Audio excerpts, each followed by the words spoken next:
And we are back here, fans. Sorry about that. We lost connection to the internet there for a split second, as we mentioned, where we're getting the kinks out. But Chris Hamilton was able to line up. Luke Torbert threw Chris Hamilton an 0-2 fastball right over the heart of the plate. And he was able just to line straight up the middle for a base hit. And now Griffin Dorsing's up at the plate. 2-0 is our count to the big guy. He comes off a day just last Sunday where he was able to put two big flies, not only out of the park, but out of the stadium, over the scoreboard as the 2-0 pitch is in there for a called strike, and they went with the slider on 2-0 to the cleanup hitter. There's a runner on first base, 2 outs, 2-1 our count, and Griffin Dorsing up at the plate. 7 home runs on the year. Here comes the 2-1 as it is going to be swung at strike. 2-2 our count. Yeah, you mentioned Griffin's 7 home runs on the year so far. 2 the other day, 7. That's the league leader, as second place is still only at 5 home runs. So those 2 really propelled him to the lead. As Chris Hamilton's going to get going there on the 2-2 pitch, and it's going to sail into center field. He's going to try and make his way over to third, and he will get there with ease. So the throw from the catcher wasn't offline too much. The middle infielders just really couldn't make a play at it.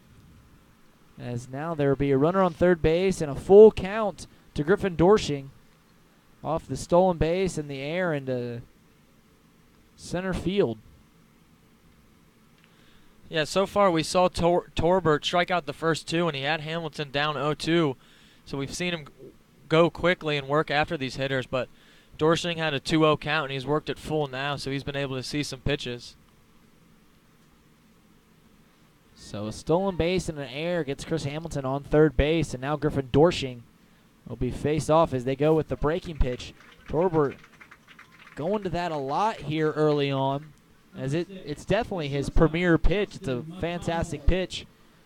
But now he fell behind 2-0, gave it to Dorsing, gave it to him on 2-1, and gave it to him on the full count. So now Justin McConnell's going to come up to the plate. He's struggling as of late. We saw his batting average drop 50 points in the past week. But he was able to get, I think, a double there against the Jazz just this weekend. So that was really just really just take a deep breath and relaxing thing just to get your confidence boost back up, and that was in a 14-5 rout over the Richmond Jazz.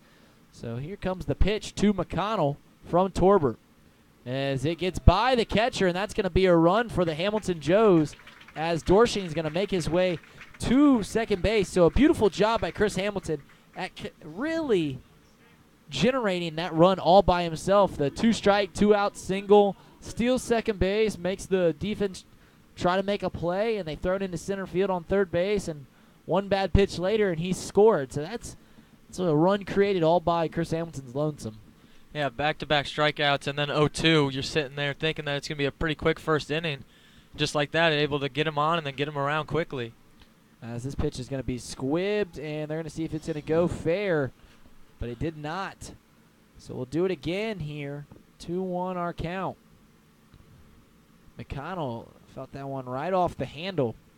The Wright State shortstop. So a ball in the grass out there. If it leaves the turf, we'll probably get Dorsing home.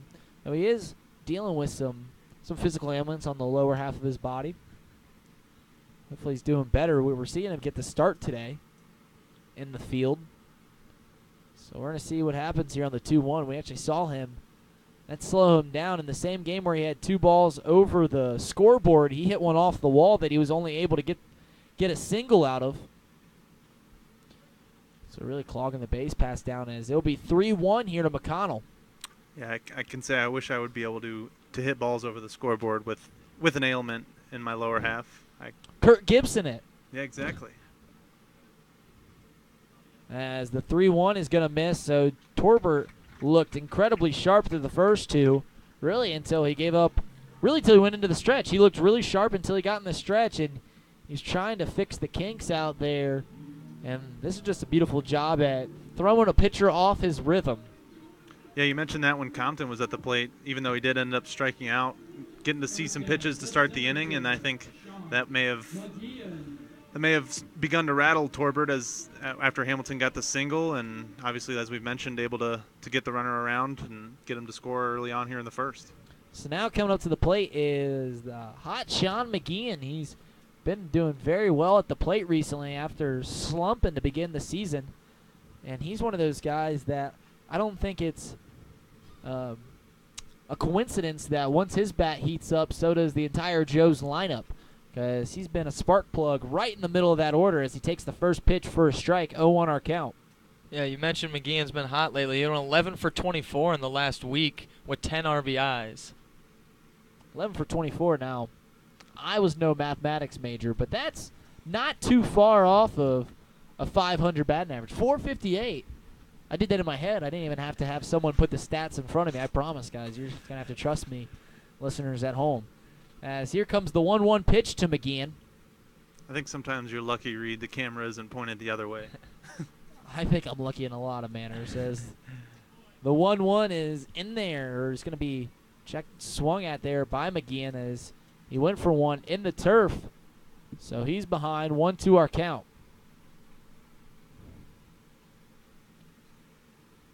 Here comes the 1-2 to McGeehan.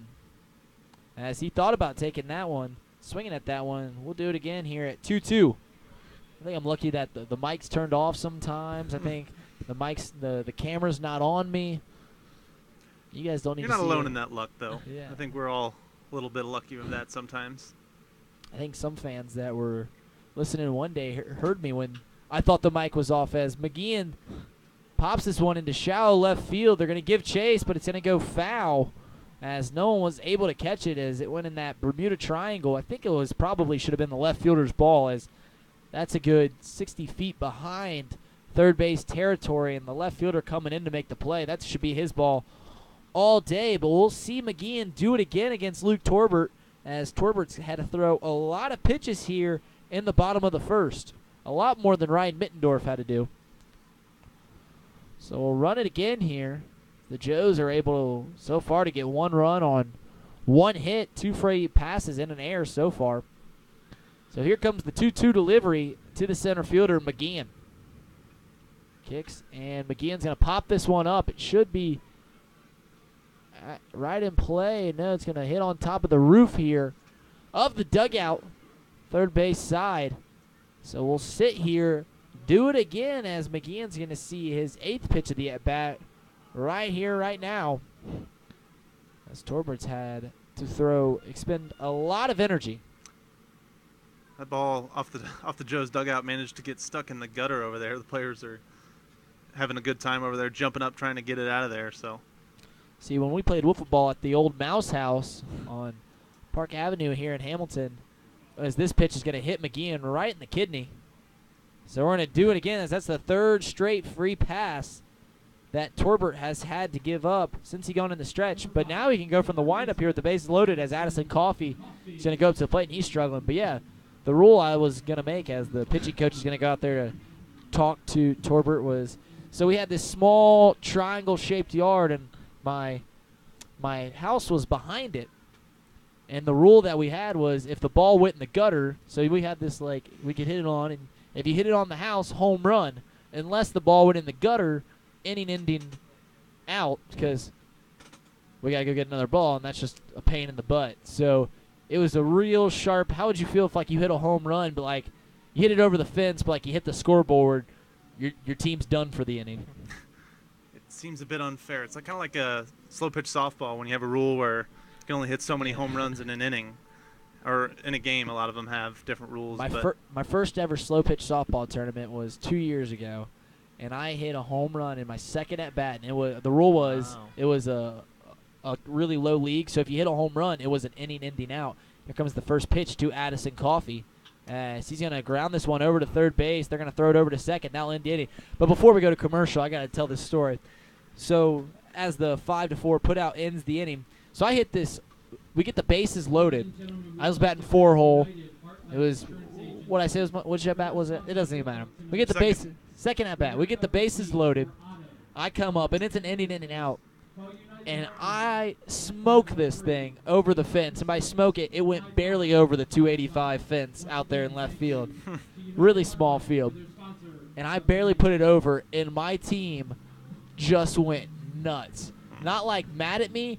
We were trying to get in the opposing team's head, and we're just running around the field yelling, big-time players make big-time plays. And I think we confused the opposing team the daylights out of them. But we are going to take a very short break. Stay tuned, as when we come back, the voice you've been waiting for, we haven't heard him in over a week, Zach Verdea, is going to be on the play-by-play.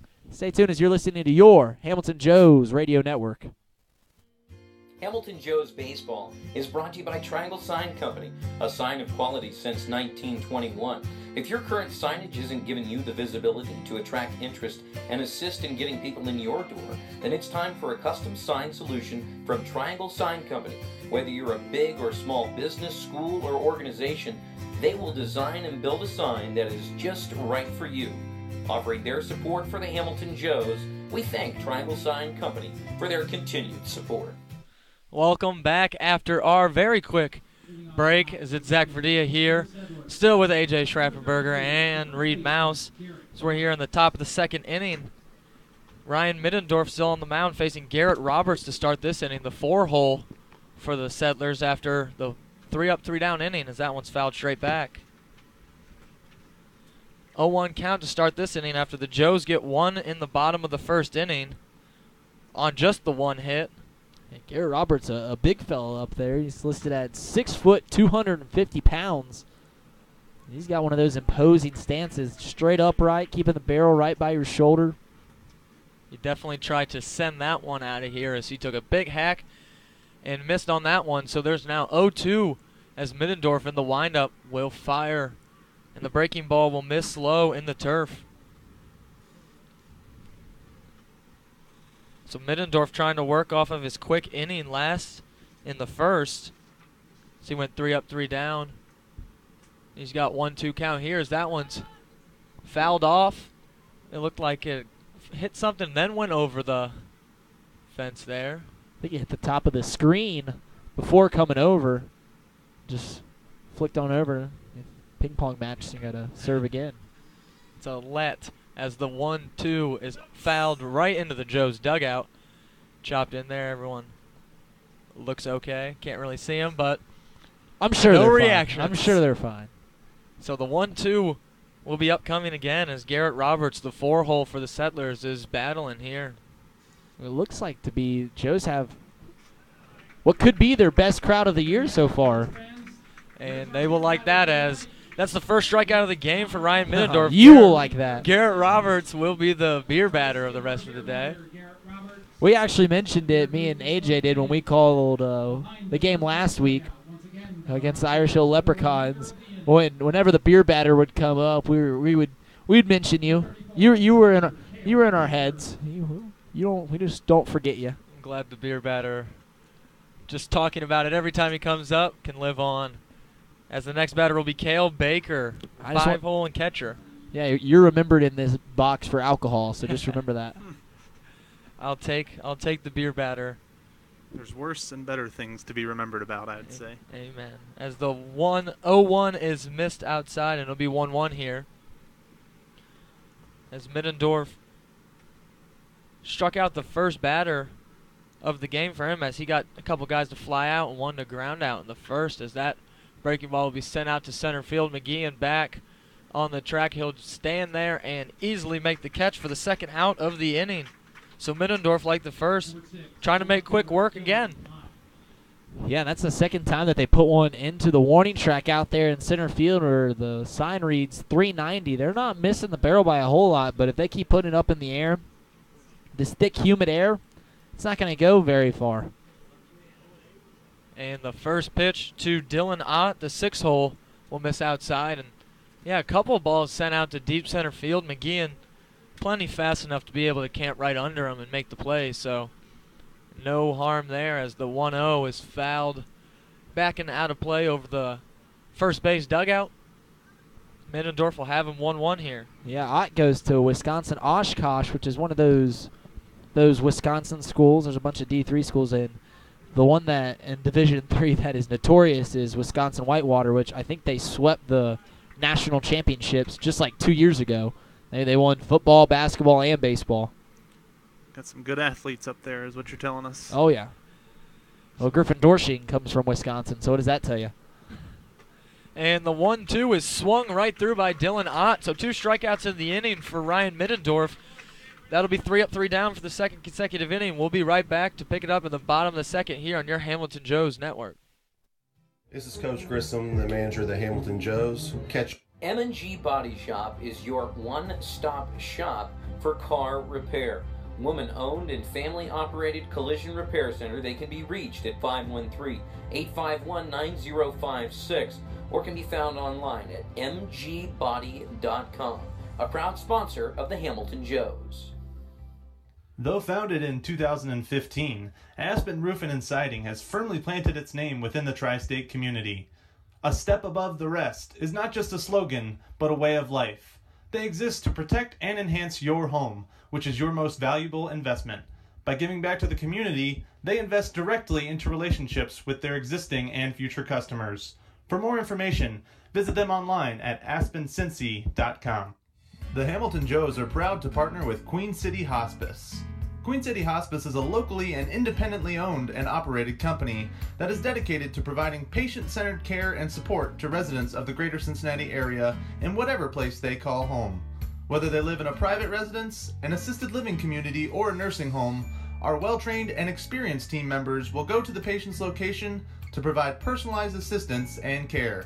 For more information, visit queencityhospice.com. This is Coach Grissom, the manager of the Hamilton Joes. Catch all the action right here on the Joes Radio Network. And welcome back to Foundation Field as we're here in the bottom of the second inning, and Colin Homan, the 8-hole, will lead it off. As the Joes were able to send 7 batters up in the first inning, left them loaded, but were able to get 1 run. As Homan fouls off the off-speed, and we saw a heavy dose of that from Torbert in the first inning. We'll see it again here. Yeah, we actually saw the left side of the infield shift just a little bit. Actually, the center fielder and the shortstop moved a step over, but not far enough. As it does not matter, as that one's sent right through the 6-hole, as Colin Homan will have a leadoff hit here for the Hamilton Joes. We saw Torbert work well out of the wind-up last inning as he struck out the first 2 hitters of the inning, but not this time as Colin Homan sends that one over to the left side for a single. Yeah, and we're getting to that point of the season, and I don't know if they have this type of scouting in this league, if they have this type of information on hitting charts and whatnot, but they definitely look like they're using it here, the Lincoln County Settlers, as Colin Holman is prone to pull the ball quite a bit, and they moved over a step, but I guess just not far enough. So first pitch to Jared Kaufman. He's in there for a strike. The 9-hole playing left field today. He also had a pretty good week last week as he went 10 for 20. Yeah, he had a good week there, or good series in Richmond. But AJ, you played in this league. Do you guys have that kind of information, hitting charts and whatnot? I know they have splits in regards to, how a guy Lefty, hits righty against stuff. a lefty or a righty. I'm not sure if they have kind of the advanced spray. I don't think so. Maybe they've done some scouting on their own, but I'm not sure if I don't think that information's readily available in this league quite yet. So the 0-1 to Kaufman with the runner on first base will be sent into right field. That'll be down for a hit. Colin Holman will be round second, headed for third, and he'll be in standing. So the Joes threatening here with nobody out as back-to-back hits has runners on the corners. Yeah, we've seen Kaufman, when he hits the ball hard, he normally pulls, and he didn't hit that one exceptionally hard. But I would say a majority of his hits, a great majority of his hits, are pulled to the left side of the field. Well, that's a good job with the runner on first base, slapping it over in between the first and second baseman over their head. And not only getting a base hit and continuing this inning, but moving Holman all the way up to third base on the ball hit to right field. That's something in baseball that goes underappreciated, is the first to third, going first to third. And that one was hit well, but not a rocket over there to right field, so Holman was able to get in there very easily as he was in there standing as the first pitch of the leadoff man, Trey Compton, is a ball. You see in Division III and in college, really, all these teams that are doing the shifting, going back to the shifting thing, but they're not going full gung-ho on it. They got kind of half their foot out the door, half it in the bucket. Kaufman steals second base there on the Settlers catcher, Cale Baker, and there'll be runners on second and third here with nobody out. And I think that sends a mixed message because you believe that it works, but you're showing your team that you don't have that much faith in it by doing it, just by moving them a step over or 2 steps over. If you got a lefty that you know it pulls the ball every time. Compton sends that into the outfield. That'll land. That'll score both of them as Kaufman's around third and into home standing as Trey Compton has a 2 RBI single to give the Joes the 3-0 lead here in the bottom of the second inning. Yeah, who cares what I was saying? That's a beautiful job by Trey Compton. They get 3 straight singles to start off this bottom of the second inning. And just like that, they got a 3-0 lead here early on in the game. And that's a beautiful job at Compton, who looked absolutely clueless against Luke Torbert in his first at-bat by just seeing a pitch that he wanted to get. And Luke Torbert continues to struggle in the stretch. And that's how big the bottom of the lineup can be, as the 8-hole was leading off as Trey Compton's headed for second, and he steals it, sliding in safely. So that's 2 stolen bases now for the Joes in the inning. That was a pretty interesting play by the fact that the shortstop, I don't know if you guys could see this on your camera, the shortstop didn't even try to get to the bag. Like, he immediately went behind the bag and almost just defensive, not trying to get the guy out, but more trying to just keep the ball in the infield, which I thought was a really weird play because I thought it was a beautiful throw by the catcher. Yeah, it looked like Eddie Pena may have got a late break on that or something. Yeah, it did look like he was chasing it as Chandler Miller will show bunt here and pull it right back, and that'll be a ball. Yeah, if AG is giving him the sacrifice bunt sign, I don't like that call. I mean, they've got 3 runs here in the first 2 innings, and they got no one out, runner on second base. Let's see if we can add on here.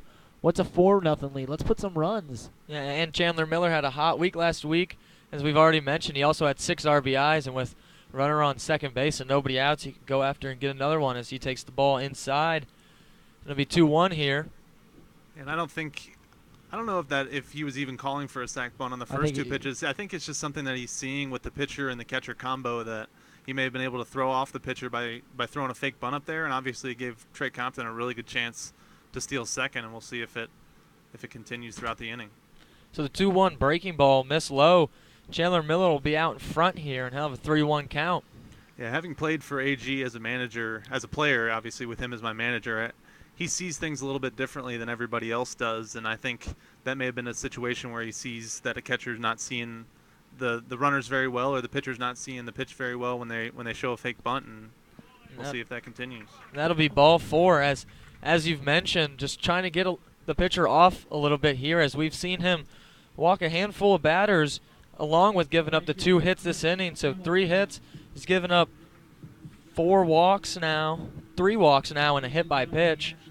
Well, Adam Grisham, being a former catcher, they say catchers make the best managers. I mean, you can make a list in the MLB of former catchers that manage now, and that's because we see a lot more of the game than other positions. And you notice I used the we in there. Yeah. But yeah, we definitely do. I mean, we can control a lot of the game, and we have to think more strategically than other people, and definitely a waving bat in front of the catcher's eye, something as simple as that, and it looks pretty elementary, looks pretty Little League-esque, but it really does affect a catcher's vision behind home plate. In a game with such little margin of error, you take anything you can get, as it's been working here, as Hamilton fouled the first one back, and it's 0-1, as he'll lay down a bunt, and that'll go foul here.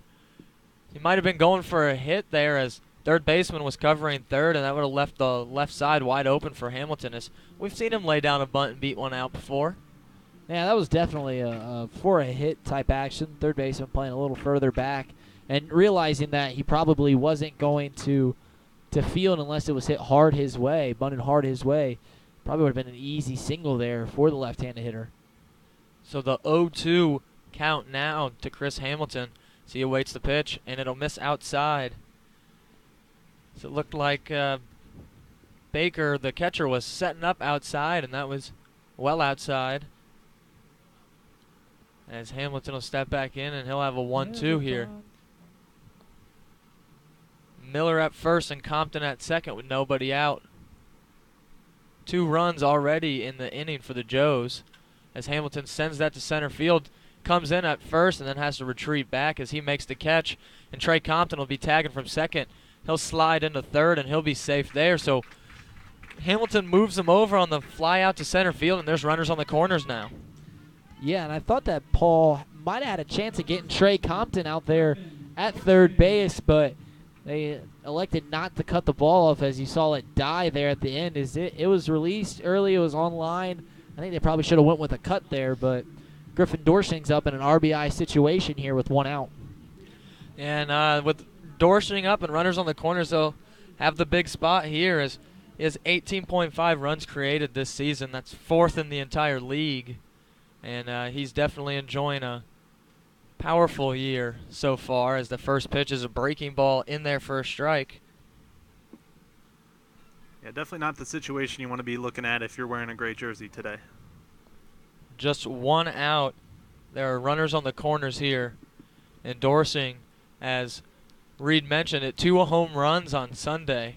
They'll look to keep it going as the 0-1 is fouled off as Chandler Miller was running on the pitch, but he'll have to go back to first base. That one's sent out of here by Dorsching, just fouled. Yeah, those weren't home runs, by the way. Those were bombs. Home run is undermining the ball that Griffin Dorsching hit.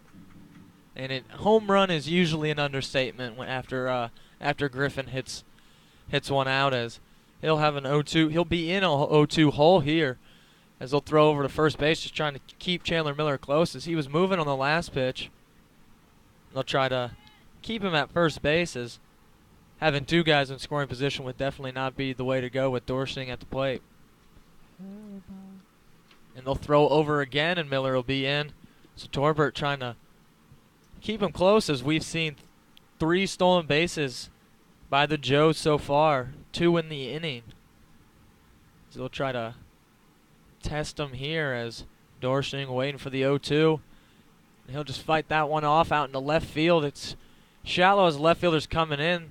They will not send Trey Compton, as he took off but wisely decided to retreat back to third base as Dorsching will fly that one out to left field. Yeah, Dorsching just, and we've seen this happen before. Sometimes, I mean, he's definitely one of the best hitters in this lineup, but there's sometimes that he pops up weak outs.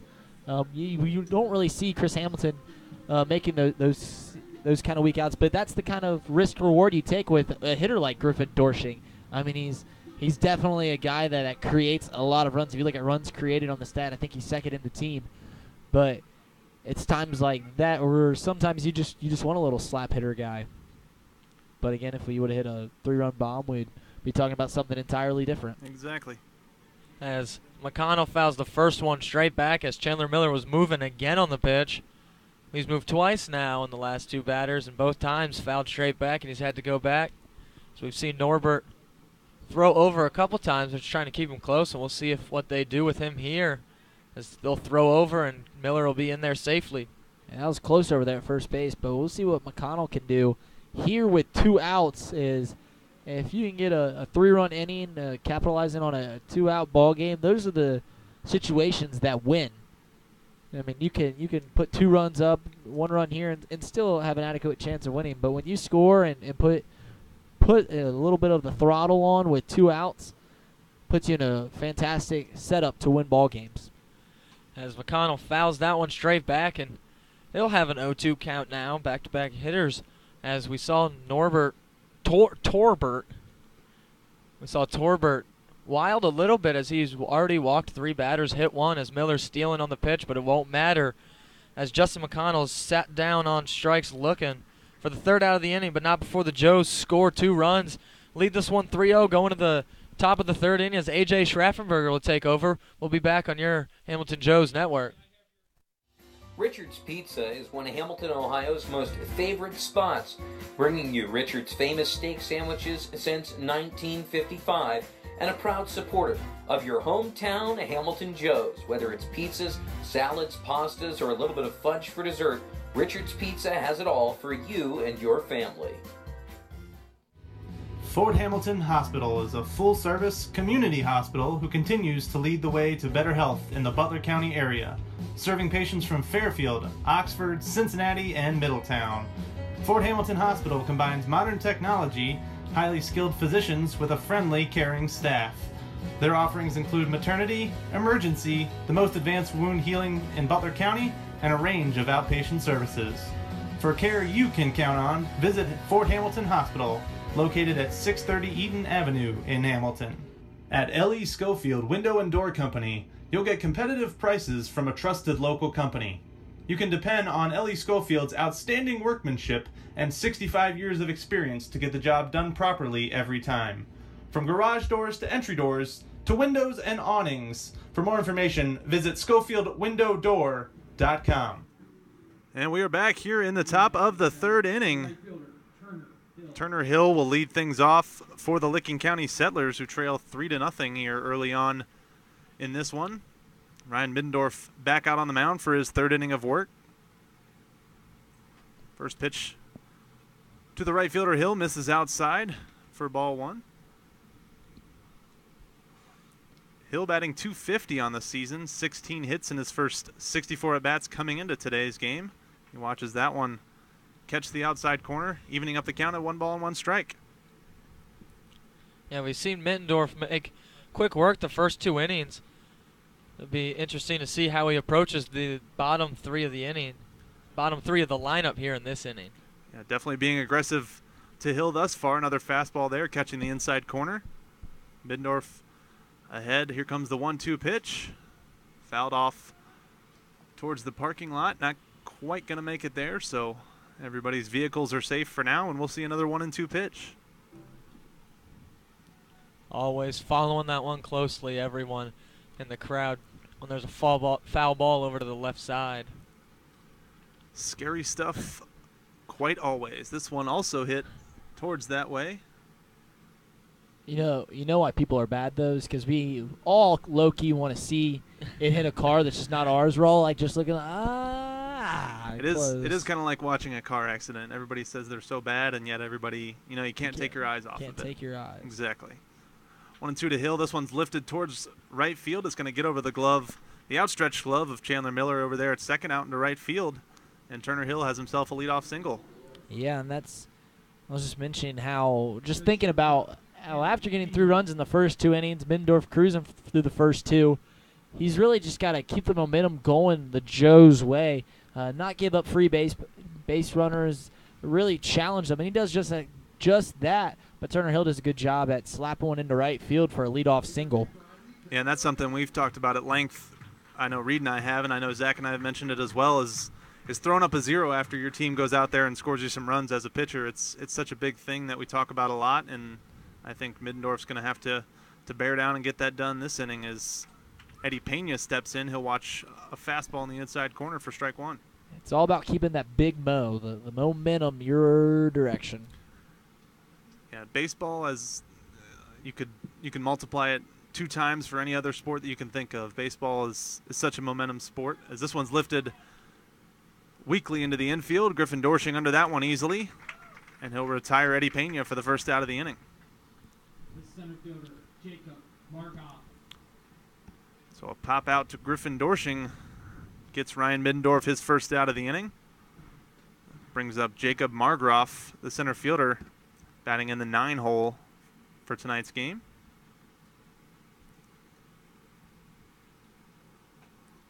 Another great fastball first pitch there from Middendorf. Yeah, Middendorf looks a little sharper than he normally looks right now. You mentioned it in the first inning, or I mentioned it, that he looks sharp from the get-go. We normally don't see that from Middendorf, but he's making competitive pitches pretty much every time he lets go of that ball. And you don't see that a whole lot from a starting pitcher.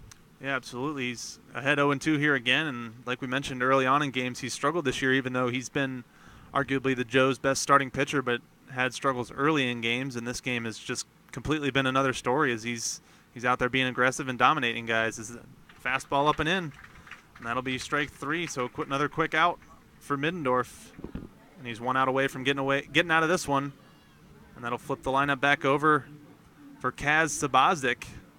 The second baseman, Kaz. Will bat with 2 outs here for the Settlers here in the top of the third. It's been great to see after the first hit of the game for the Settlers. On 2 pitches, Mittendorf go right after him, get a pop out, then the strikeout. Sabazic lays down a bunt. He's got some speed, a close Good play job. at first. A 1-3 put out. Great job fielding his position there from Middendorf. So after the leadoff single by the 7-hole Turner Hill, he'll be stranded over at first base. And the Joes escape, and they'll take a 3-0 lead into the bottom of the third inning. We'll be right back on the Hamilton Joes Network. The Hamilton Joes play ball on the banks of the Miami River, but the Great Miami Crew Rowing Squad is happy to sponsor the Hamilton Joes during the Great Lakes Summer Collegiate League baseball season. Hamilton Eye Care Center has been in business on the west side of Hamilton for over 30 years. They see patients of all ages, from infants to seniors, and offer treatments and solutions for any kind of vision conditions. Visit Hamilton Eye Care Center across from Hamilton High School or call 513-894-1800 to schedule an appointment. Hamilton Eye Care. Come see the difference. Proud Hamilton Joes sponsor Miller Coors wants to remind you, whether you're watching the Joes at Foundation Field or catching the game on YouTube, to never compromise on taste. Reach for a Miller Lite, the light beer that's always brewed for more taste with only 96 calories and brewed right here in Ohio. Miller Lite, hold true. The Fitton Center for Creative Arts kicks off its 25th anniversary celebrations with its annual season launch party on Friday, August 17th from 5 to 11 p.m. The season launch is a free community event with all parts of the Fitton Center open to the public, including galleries, classrooms, studios, as well as performance and event spaces. Enjoy light appetizers and a cash bar, while the 10-piece River City Party Band will perform on the Riverview Terrace. For more information, visit Fitton Center, like the Fitton Center. And we're back here in the bottom of the third inning. Sean McGeehan leading things off for the Joes. He'll watch the first pitch miss for ball 1. Another pitch down in the strike zone. Quickly ahead 2-0 is Sean McGeehan. Was hit by a pitch right in the rib cage his last at bat. Doesn't seem any worse for the wearer. Stayed in the game and playing a good center field thus far for the Joes. He hits this one out to center field. Center fielder Margroff giving chase. He'll be able to glide under that one just in time to retire McGeehan for the first out of the inning. Yeah, and Torbert desperately needs to get a 0 right here. After giving up 1 run in the first, 2 runs in the second, and facing the bottom of the order in the 6, 7, and 8 hole, you got to go right after these guys and really just set the big mo, as we mentioned last inning. We got to get it back. He's got to get it back going towards the Settlers. Yeah, you said it. Obviously, Reid getting a 0 up there, but not just that, but getting a quick inning, even in the first inning. Only Get back giving in the dugout. only giving up 1 run, but he did throw a lot of pitches back in the first inning, and obviously giving up 2 runs in the second took a lot of pitches to do that as well. Yeah, like you mentioned, he had bases loaded in the first inning when he was able to get Coffey to ground out. So, like you mentioned, yeah, he hasn't had a quick inning yet. So Addison Coffey at the plate now. Ahead 3 balls and no strikes now.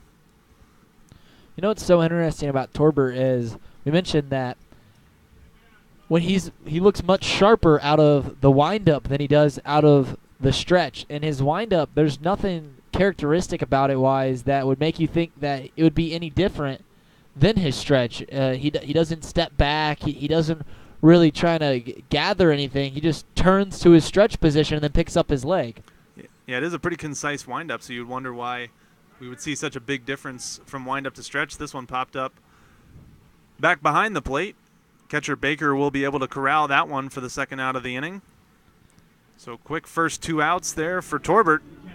I swear infield pop-ups in foul territory are more demoralizing than striking out. Because when you strike out, sometimes they just get you. Sometimes you just go up there and you just tip your hat to the pitcher, be like, one, I probably wasn't focused, or you just straight up got me on 3 pitches. When you strike out, I mean, when you pop up in the infield, you normally had a pitch to swing at that you messed up yourself, and it's incredibly demoralizing. Yeah, it's got to be almost like a helpless feeling, doesn't it? I wouldn't know. I haven't swung a bat since high school, but it's got to be kind of a helpless feeling when you hit the ball up in the air and you're just waiting for somebody to catch it, even though you don't even have a chance to run. Yeah, and typically when you're hitting, you have a good idea on if you hit it in fair territory or not.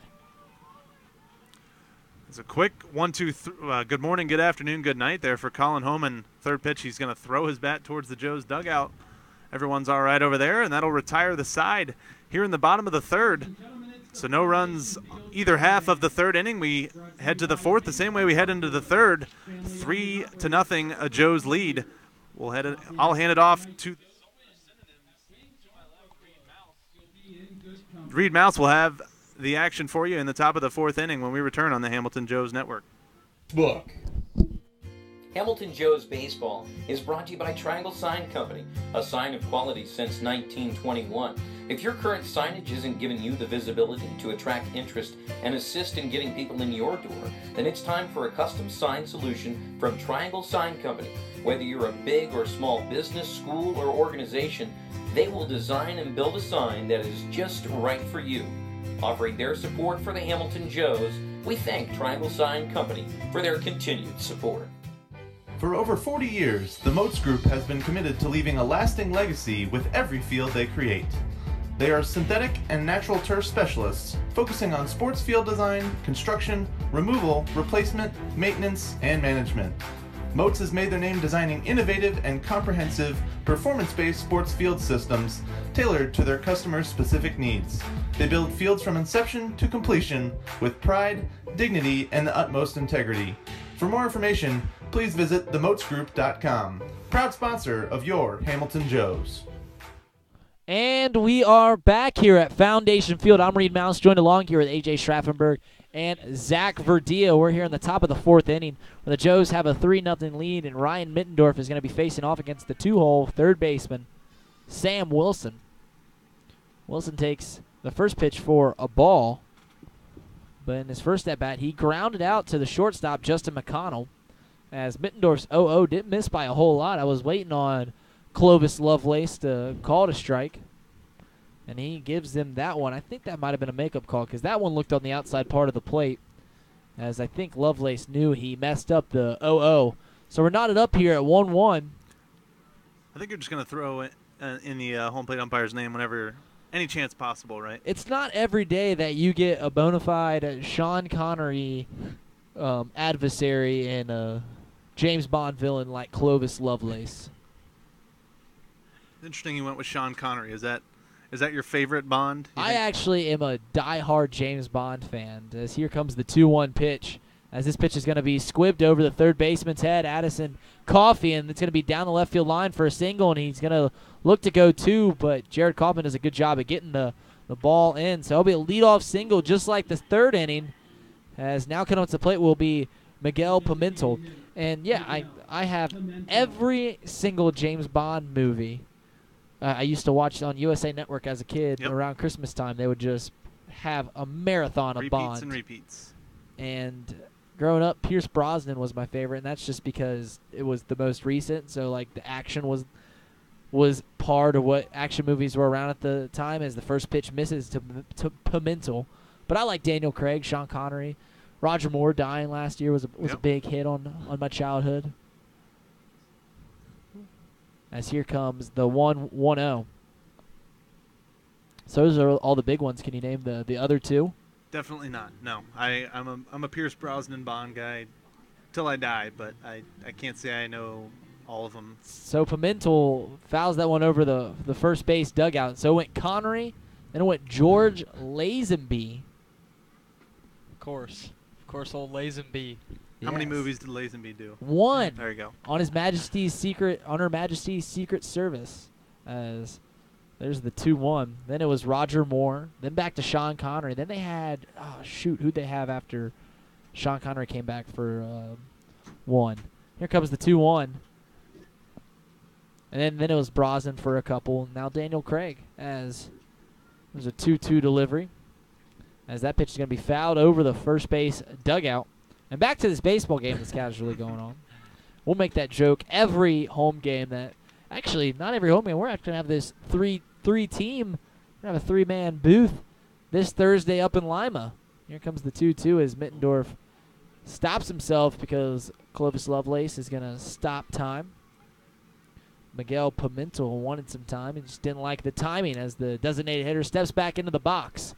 That's something you never like. Sorry to cut you off, but it's something you never like to see as a pitcher. A guy calling for time so late and the umpire granting time. I mean, it's something that really grinded my gears when I was a pitcher back in the day, and it's something that can end up injuring a pitcher if they decide to start their arm motion and then stop. But it's something I never really understood from the umpire's point of view. I had a teammate of mine that if there was time called early enough in his wind up or something like that, he would slow pitch softball the ball into home plate. He would somehow go underhand. As this pitch is going to be popped up into left field, and that's going to be in shallow left field. Kaufman will come underneath it, and that will be the first out of the inning. So runner on first base, and the F7 will make the first out as Garrett Roberts coming up to the plate. He's Zach's favorite player on the Licking County Settlers, as he is the beer batter today.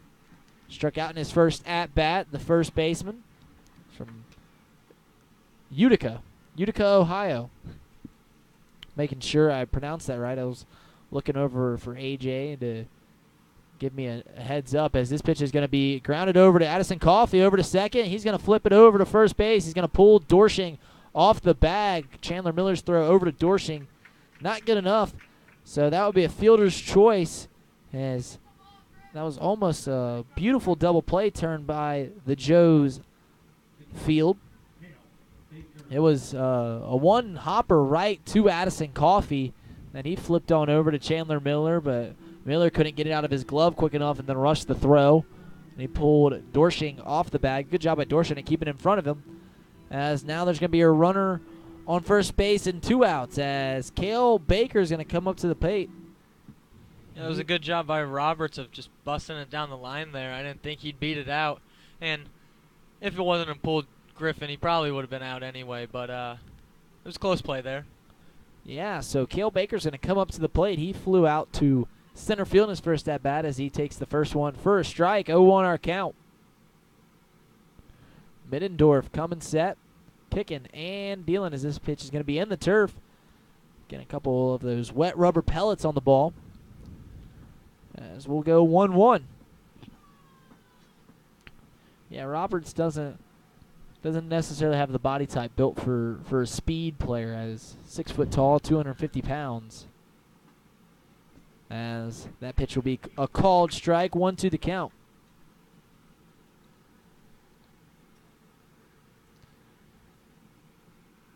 Here comes the 1-2 to old Cale Baker, the catcher today, batting 5-hole.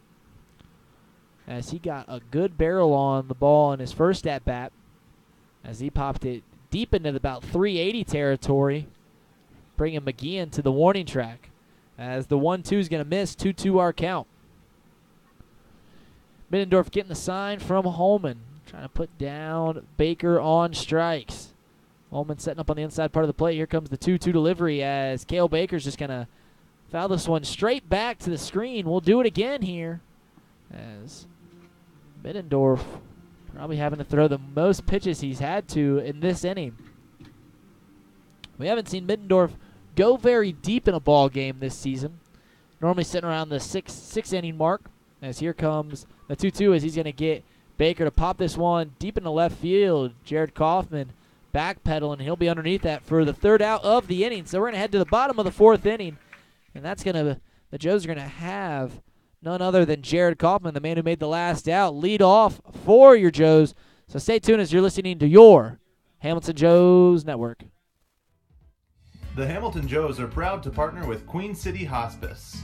Queen City Hospice is a locally and independently owned and operated company that is dedicated to providing patient-centered care and support to residents of the greater Cincinnati area in whatever place they call home.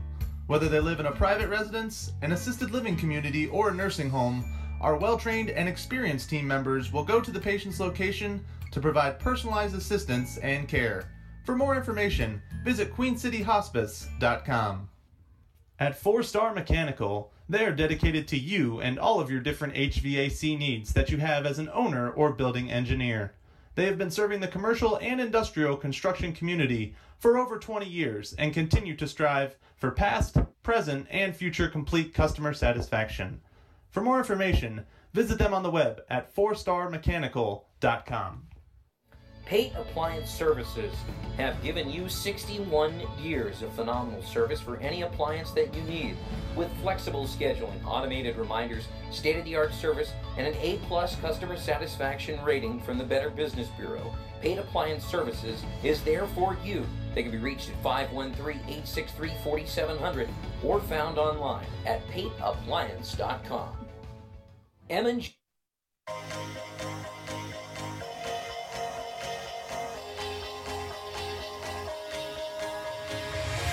Do you ever feel like a plastic bag drifting through the wind, wanting to start again? We are back here at Foundation Field as my intro song is actually the soundtrack to my life by Katy Perry, the old Firework, because I'll tell you what, guys, I am a firework.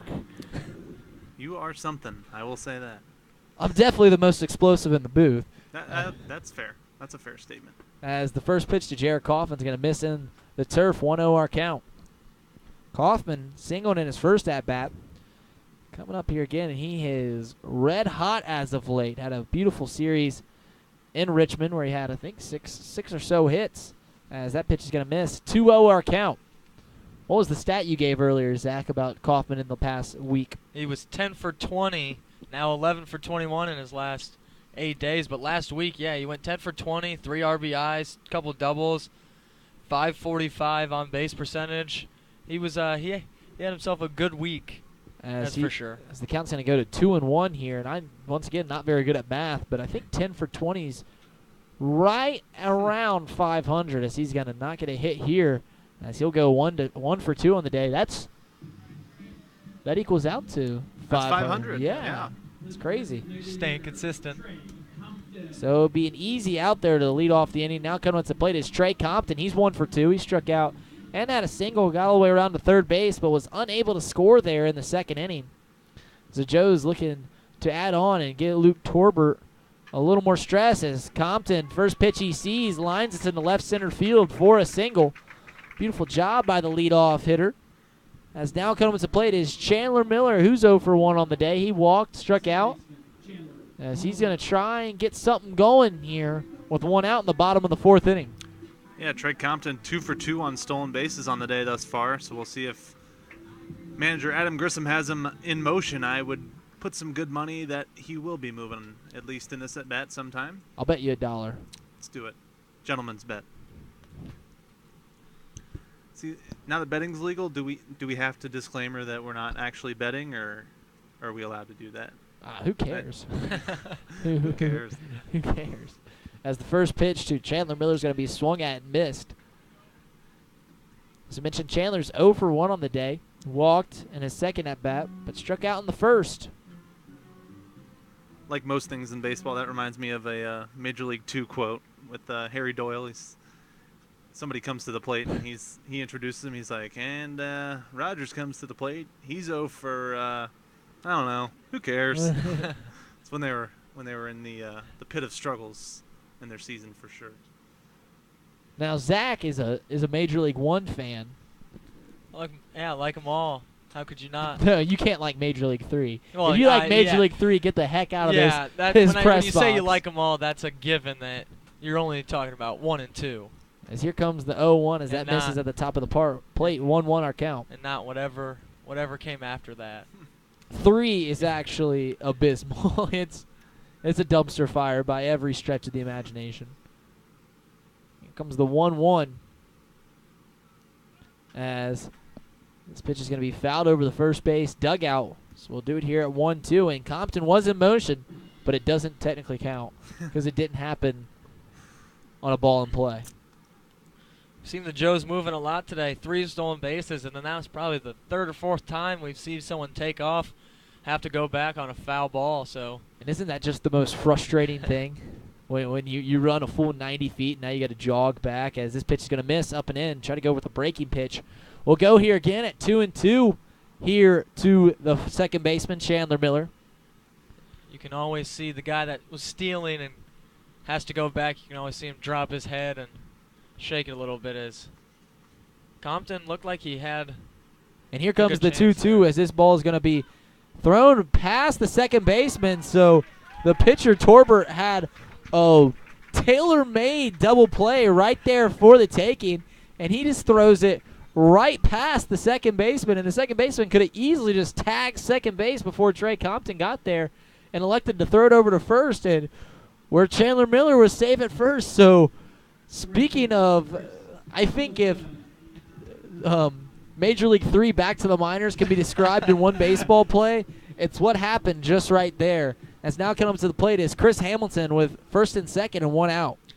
Yeah, I don't know what they were doing there, but it looked like when you're playing a video game and you get a comebacker too quick and you're just jamming buttons and he just throws it over to someone not even near the base. That was interesting to say the least.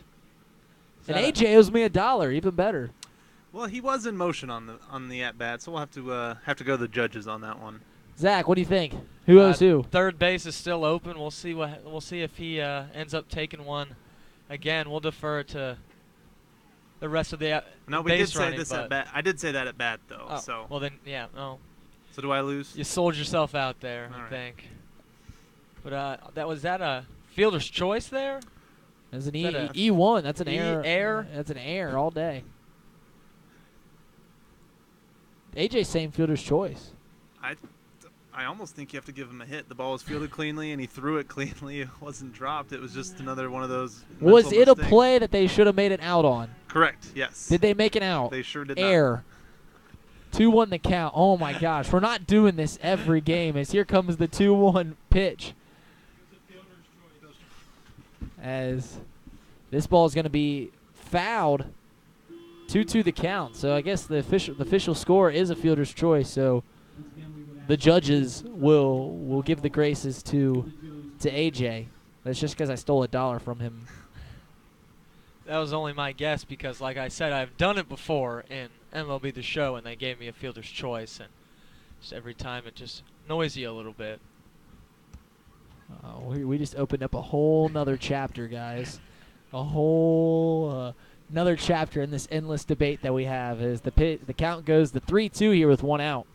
See, I was looking the other day to find some clips of close plays in the major leagues that we could have shown people and asked Reid his opinion on hit or error, but sometimes it just works out in that factor that we see plays in our own games. Yeah, every time. We usually get at least 1 or 2 a game. We get to talk about a little bit. How is that? Well, because who are you going to give the error to if you give an error there? I don't care. It's an error. I don't care who the statistically is getting. You can't give it to the pitcher because he made a throw and it was catchable by someone. The very fact of an error is the definition is it's a ball that should have an out made on it that they didn't. Something happened defensively that they didn't get an out on, and that should have been an out. And something happened defensively that they should have made the out. You can give blame whoever won as this pitch is fouled over the third base dugout. We'll do it again here at full count. But they should have made an out. And I don't know if, like I always say, if we're going to take this stat seriously, let's do it. Like, all in on the errors. As here comes the full count to Chris Hamilton, as this pitch is going to be grounded up to the shortstop. They won't get 2. They might get 1, and they do just that as Chris Hamilton doesn't get there in time. So a 6-3 put out, a nice simple out that we don't have to argue about. As Griffin Dorshing is going to come up to the plate. Dorshing on the day is 0 for 1. As he walked in his first at-bat, got all the way around to third base, and then he had that shallow pop-up with 1 out and a runner in scoring position. Last time he came to the plate, now he's got 2 outs and 2 runners on. So we'll see what he can do and see if he can strike a little 2-out magic here. As the first pitch backs him off the plate, a breaking pitch that gets in there for a strike. And Dorshing's usually one that we don't usually have to talk about if his hit is a hit or an error. Is when he hits it, it usually finds a place to go. Oh, no. Those there's not a whole lot of errors as Trey Compton's going to try and come on the wild pitch, and they do a beautiful job defensively, but Trey Compton does a better job at sliding in. And kudos to the defensive battery right there, because that's an incredibly tough play to make. I caught, you pitch. You know that freaks us both out on balls like that, because the catcher has to slide and then throw it like a dart right towards the pitcher, and the pitcher, who can't be trusted to do a whole lot besides throw, is coming in on the run. You gotta hit a moving target, and then you gotta trust him enough to make the play. So the ball beat him there. Trey Compton just got in there on the slide. So good job at getting the run in, as now Dorshing still has another chance to get another one. Yeah, bang play at home. The ball obviously didn't squirt very far away from catcher Baker, and a great job by Compton on his horse, and made a great slide, more importantly, to get around the tag of the pitcher Torbert. And they're going to say Dorshing went on the check swing, but even more impressive by Baker there is he's sliding on turf and wet turf. And I can tell you, there's not a whole lot of traction. And there's been endless times as a catcher where I went back and tried to do that sliding play, and I just fell straight on my mask because I didn't have anything to stop my slide. Like, you have no way to reverse your motion, as he's going to strike out, and this pitch is going to be wild. Baker's got to make a good throw, and it's a good scoop by the first baseman Roberts to prevent a run. So that'll be a strikeout and a 2-3 put out, as that will end the bottom of the fourth inning. I'm going to give it to the president of play-by-play, the captain of commentary, Zach Verdea himself. Stay tuned as you're listening to your Hamilton Joes Network. The Hamilton Joes are proud to partner with Queen City Hospice. Queen City Hospice is a locally and independently owned and operated company that is dedicated to providing patient-centered care and support to residents of the greater Cincinnati area in whatever place they call home. Whether they live in a private residence, an assisted living community, or a nursing home, our well-trained and experienced team members will go to the patient's location to provide personalized assistance and care. For more information, visit queencityhospice.com. This is Coach Grissom, the manager of the Hamilton Joes. Catch all the action right here on the Joes Radio Network.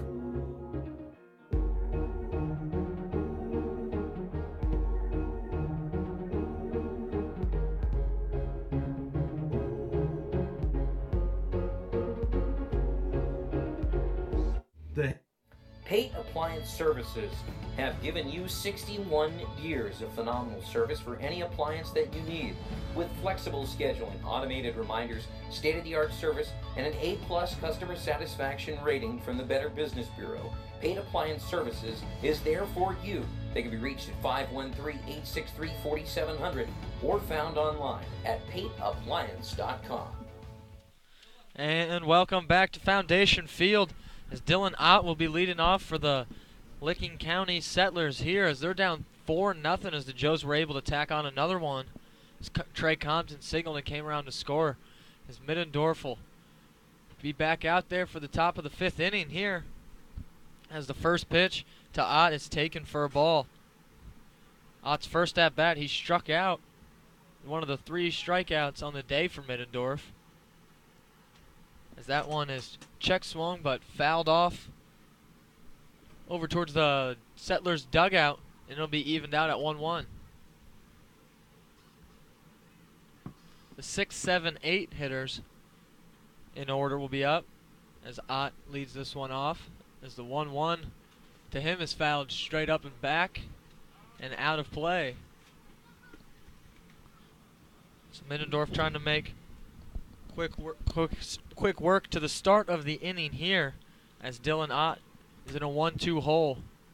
As Middendorf's done a good job of getting ahead of hitters so far today, as the 1-2 breaking ball is sent up, a flare into center field.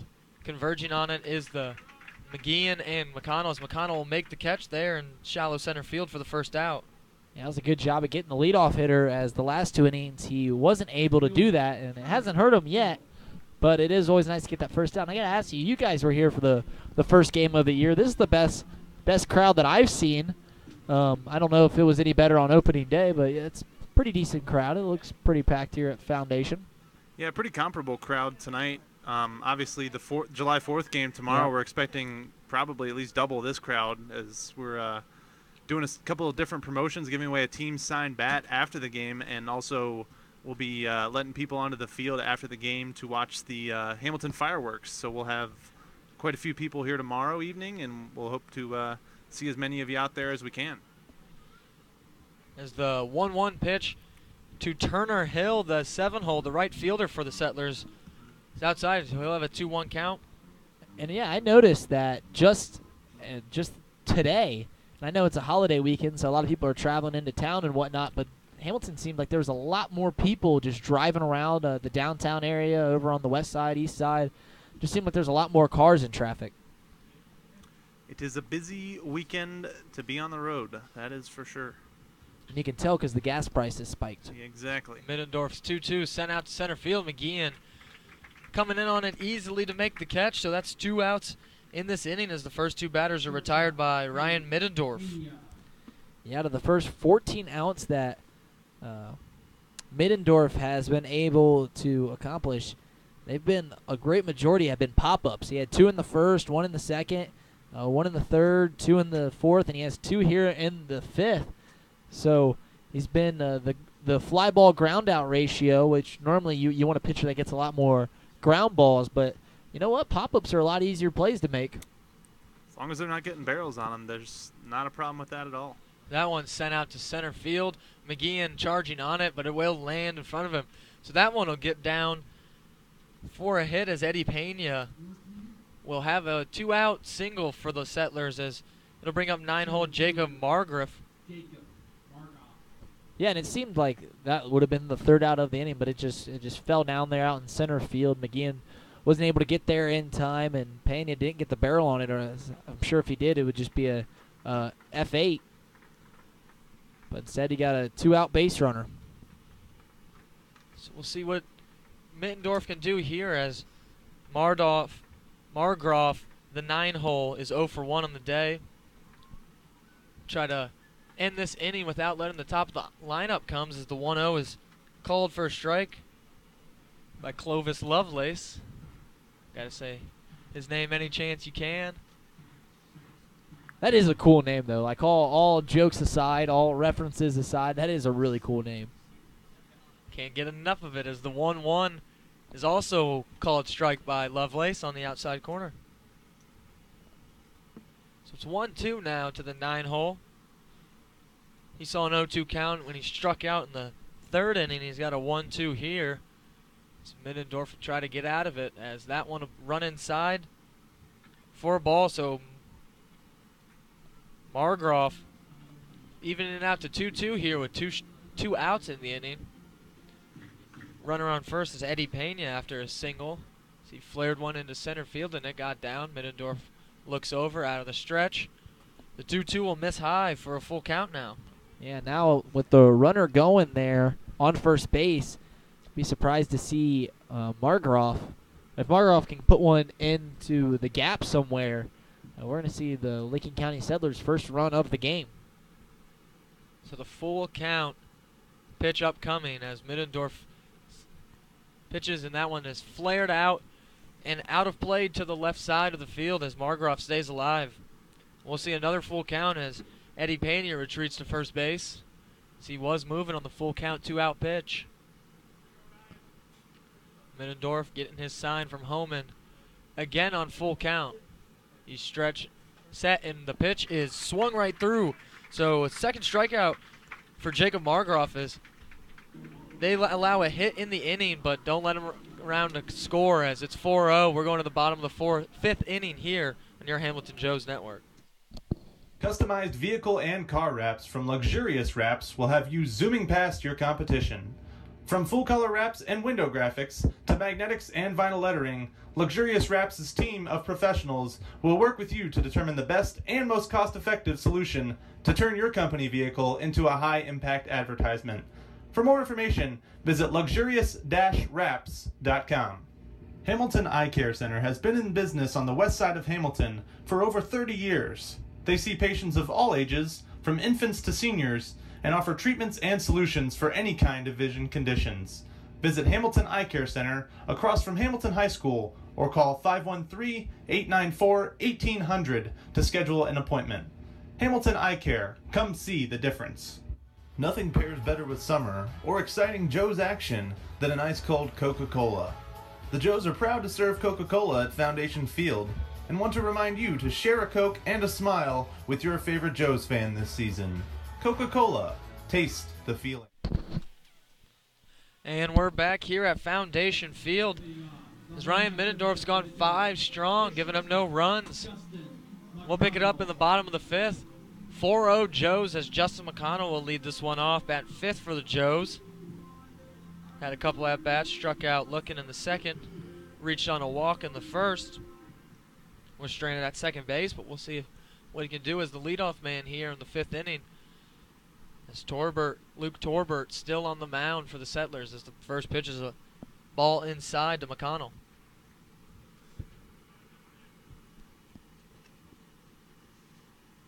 McConnell waiting for the 1-0. We'll get a breaking ball that will be called a strike by Lovelace on the outside corner. So 1-1 now to the Joe shortstop. So we've been here in the bottom of the 5th inning. We're seeing Torbert still using that slider as his premier pitch, his go-to, as he gets McConnell deep here, 1-2.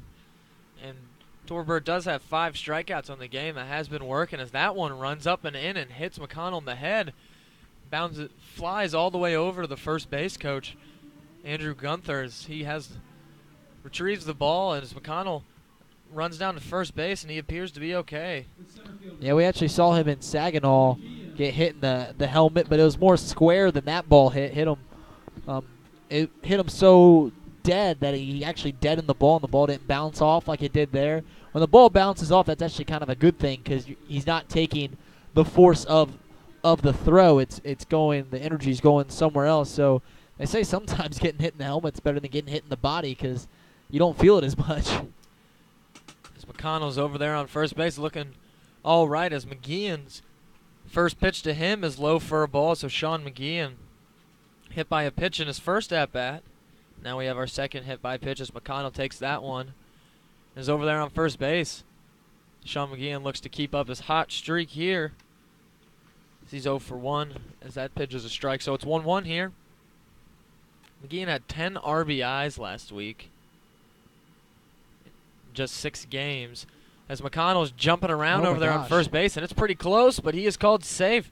So just McConnell will be lucky after he was hopping around and he was in there safely.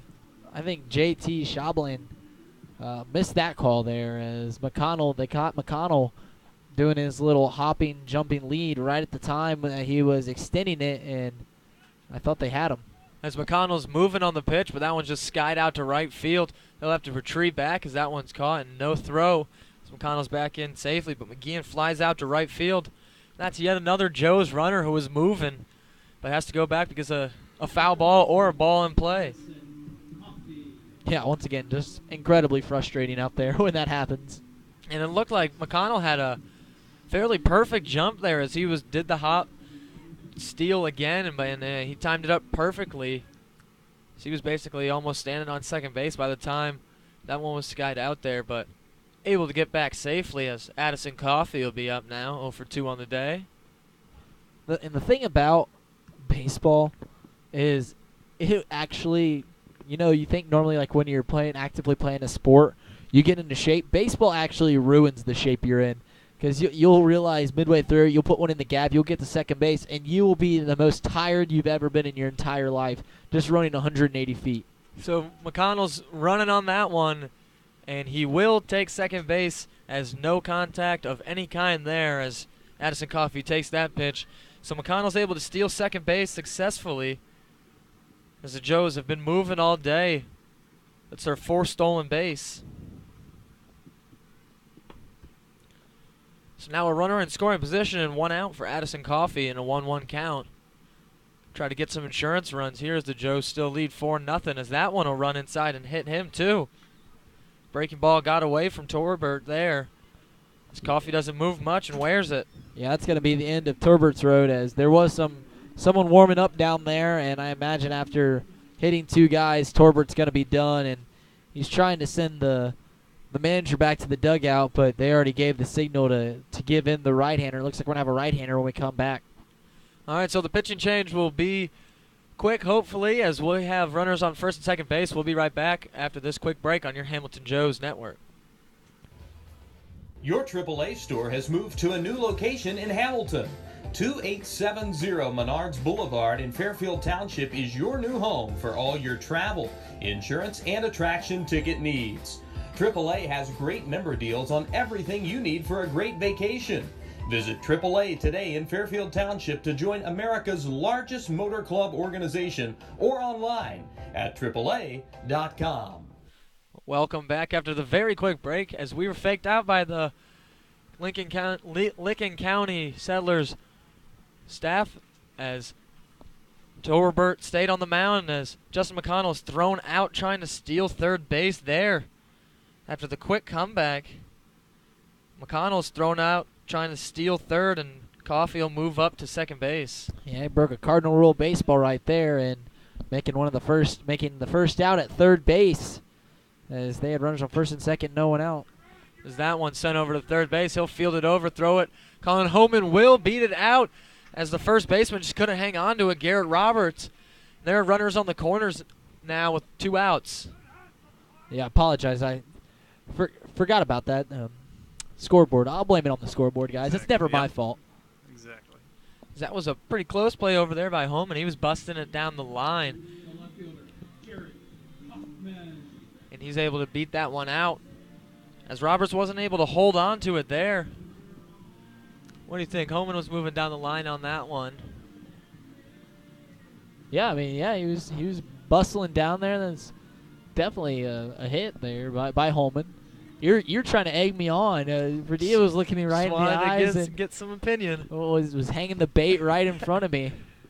I'm not falling for it every time unless something bad happens. I don't fall for it every time. So 2 runners back on as there's runners on the corners for Jared Kaufman as he takes that for a ball as it's 1-0 now. Torbert still out there on the mound for the Settlers. So we thought he was coming out, but he's able to stay in as the 1-0 is chopped back to him, and he'll be able to field that cleanly, throw it over first, so the 1-3 will end the inning. And it's still 4-0 as the Joes take the lead to the top of the 6th inning. AJ Schraffenberger will be back on the call as we'll be right back on your Hamilton Joes Network. In its 70th year of operation, All Wealth Federal Credit Union is proud to partner with Hamilton's hometown baseball team. All Wealth is Hamilton's only homegrown credit union, ready to assist with all of your financial needs. Their friendly staff are here to help the residents of Hamilton and Butler County live the American dream. Visit allwealth.org today and see how you can hit a financial home run with All Wealth. Though founded in 2015, Aspen Roofing and Siding has firmly planted its name within the tri-state community. A step above the rest is not just a slogan, but a way of life. They exist to protect and enhance your home, which is your most valuable investment. By giving back to the community, they invest directly into relationships with their existing and future customers. For more information, visit them online at aspencincy.com. Hamilton Joes Baseball is brought to you by Triangle Sign Company, a sign of quality since 1921. If your current signage isn't giving you the visibility to attract interest and assist in getting people in your door, then it's time for a custom sign solution from Triangle Sign Company. Whether you're a big or small business, school, or organization, they will design and build a sign that is just right for you. Offering their support for the Hamilton Joes, we thank Triangle Sign Company for their continued support. Alright, yeah, it's alright, alright.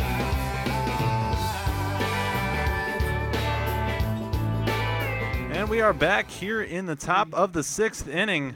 Foundation Field, Hamilton, Ohio.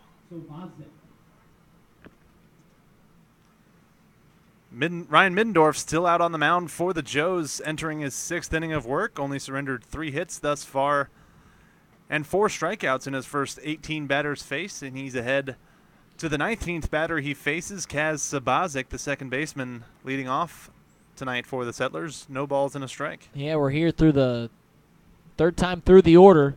They say this is when it starts deteriorating.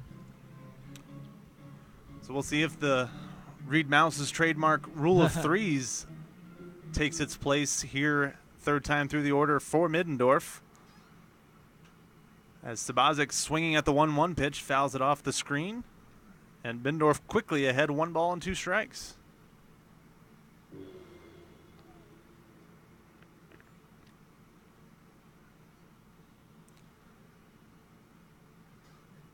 Sabazic 0 for 2 on the night, flew out to left field and tapped out to the pitcher, make that 0 for 3 as he strikes out swinging. So a 4-pitch strikeout for Middendorf has him quickly with the first out of the inning here in the top of the 6th. Yeah, good job by Mittendorf at keeping the ball away from Sabazic, and all he could do was wave at that outside fastball, even on a 1-2, typical off-speed count. They just went with the hard stuff away, and Sabazic could do nothing but just flail his lumber at it.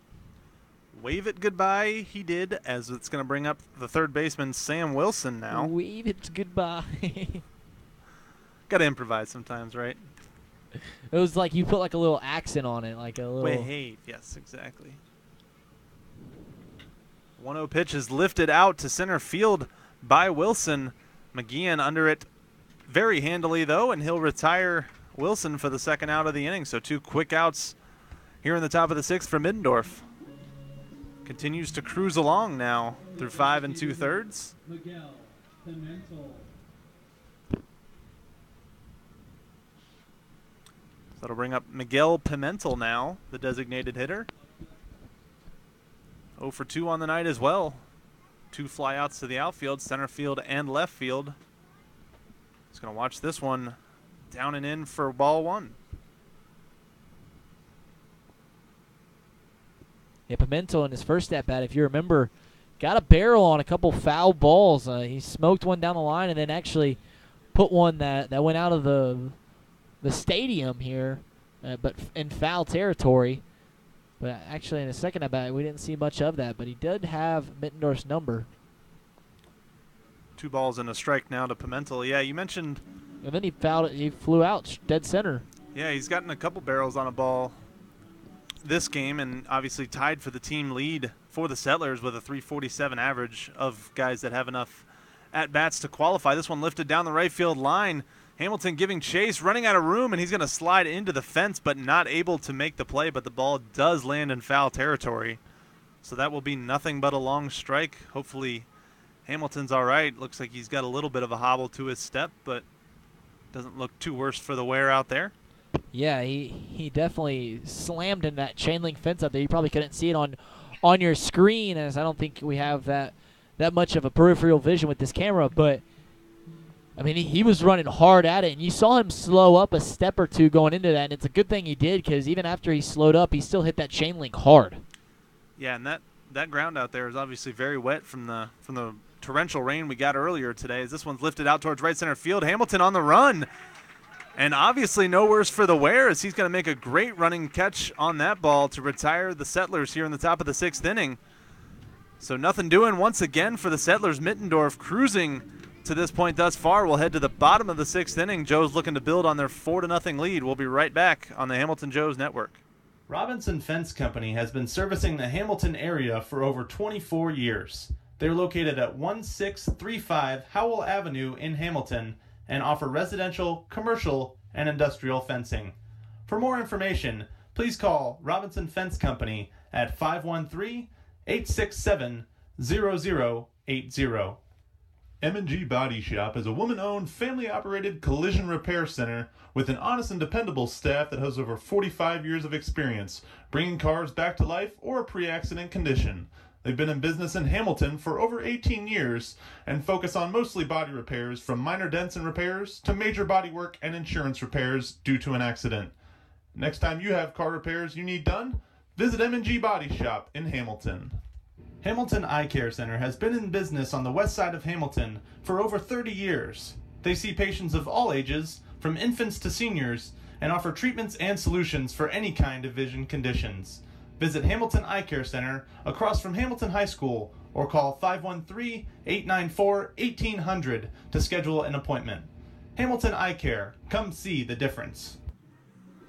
We're back here in the bottom of the 6th inning at Foundation Field. We're going to see a new pitcher on this inning for the Licking County Settlers in Trevor Nidzwicki. The right-hander will take over for the Settlers. Reid, what do you got on our new pitcher, Trevor Nidzwicki?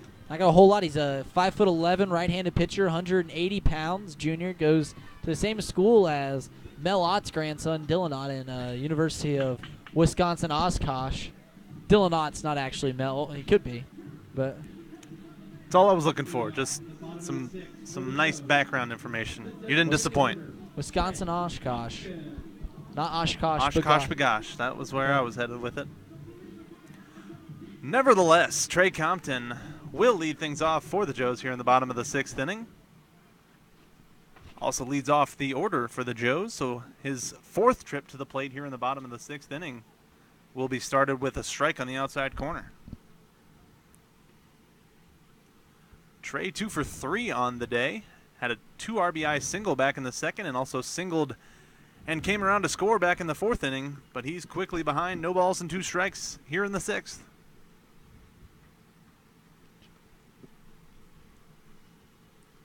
0-2 pitch swung on, fought off right there by Trey Compton, so he'll get to see another 0-2 pitch. Yeah, Compton actually has had 2 good swings and consecutive at-bats.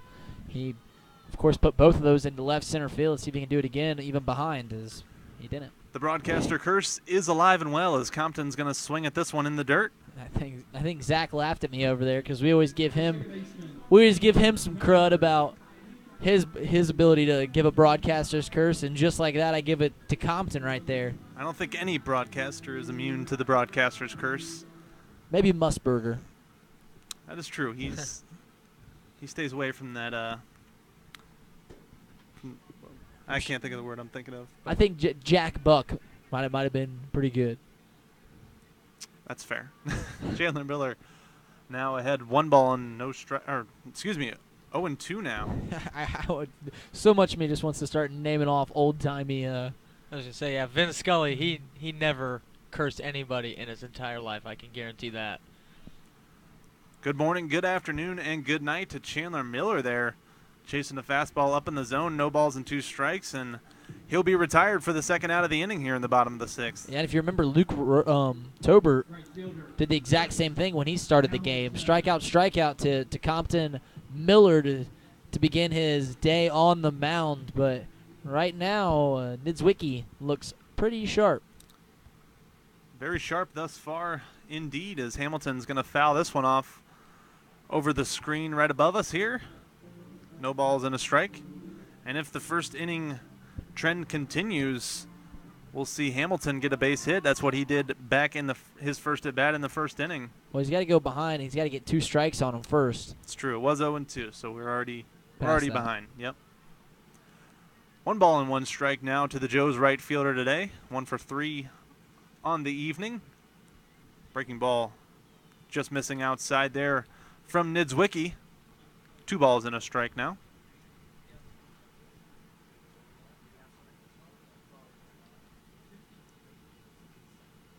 This one swung out and hit deep to right center field. Right fielder Hill giving chase, but he will be able to corral that one for the 3rd out of the inning. So the Joes go quietly.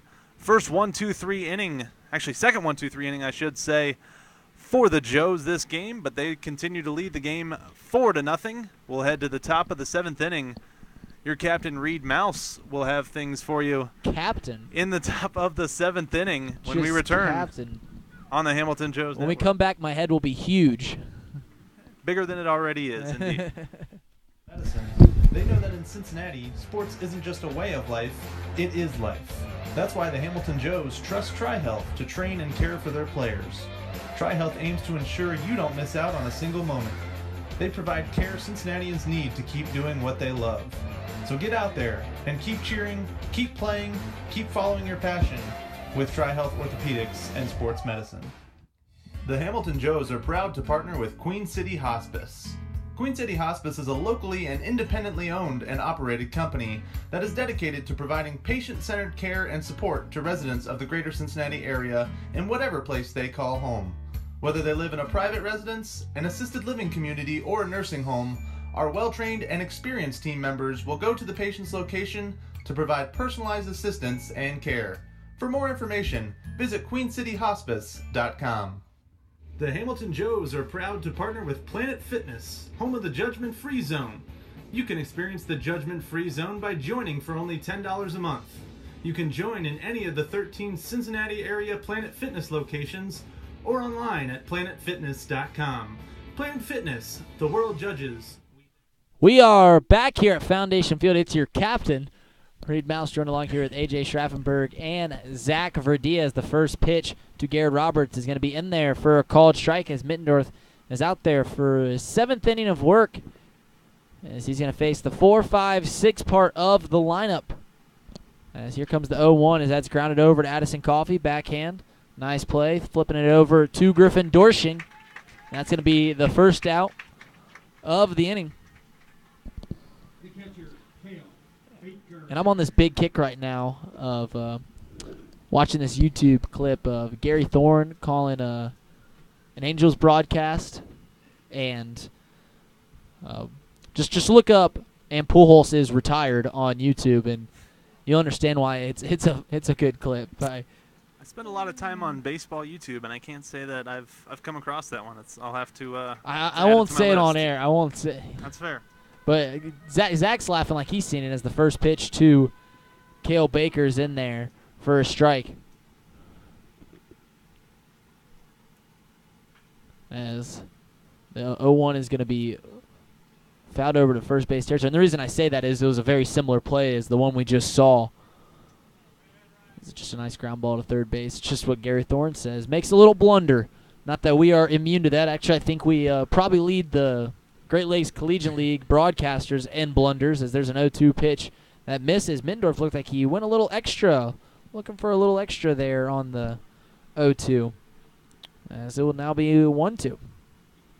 Cale Baker's popped up twice, and he's actually not missed those balls by a whole lot. He's actually gotten decent wood on those pop-ups, but they were just that, pop-ups, as he's trying to stay away. That much is evident. As the 1-2 misses on the outside part of the plate, we're going to run it again here at 2-2. Yeah, like you mentioned on that last pitch, the last 2 pitches for Mittendorf, looks like he's really been rearing back and trying to fire him in there pretty good as he'll have a 2-2 count now. As this pitch is going to be a called strike 3 as Cale Baker knew it.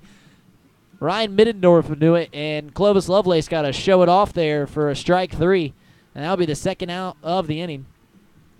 Left fielder, Dylan. I appreciated that. My college coach, whenever he thought a strike 3 should be called, he would just yell and be like, Clovis, show it off! Just, it's your time to shine! As the first pitch to Dylan Ott's going to miss on the outside part of the plate. 1-0 our count.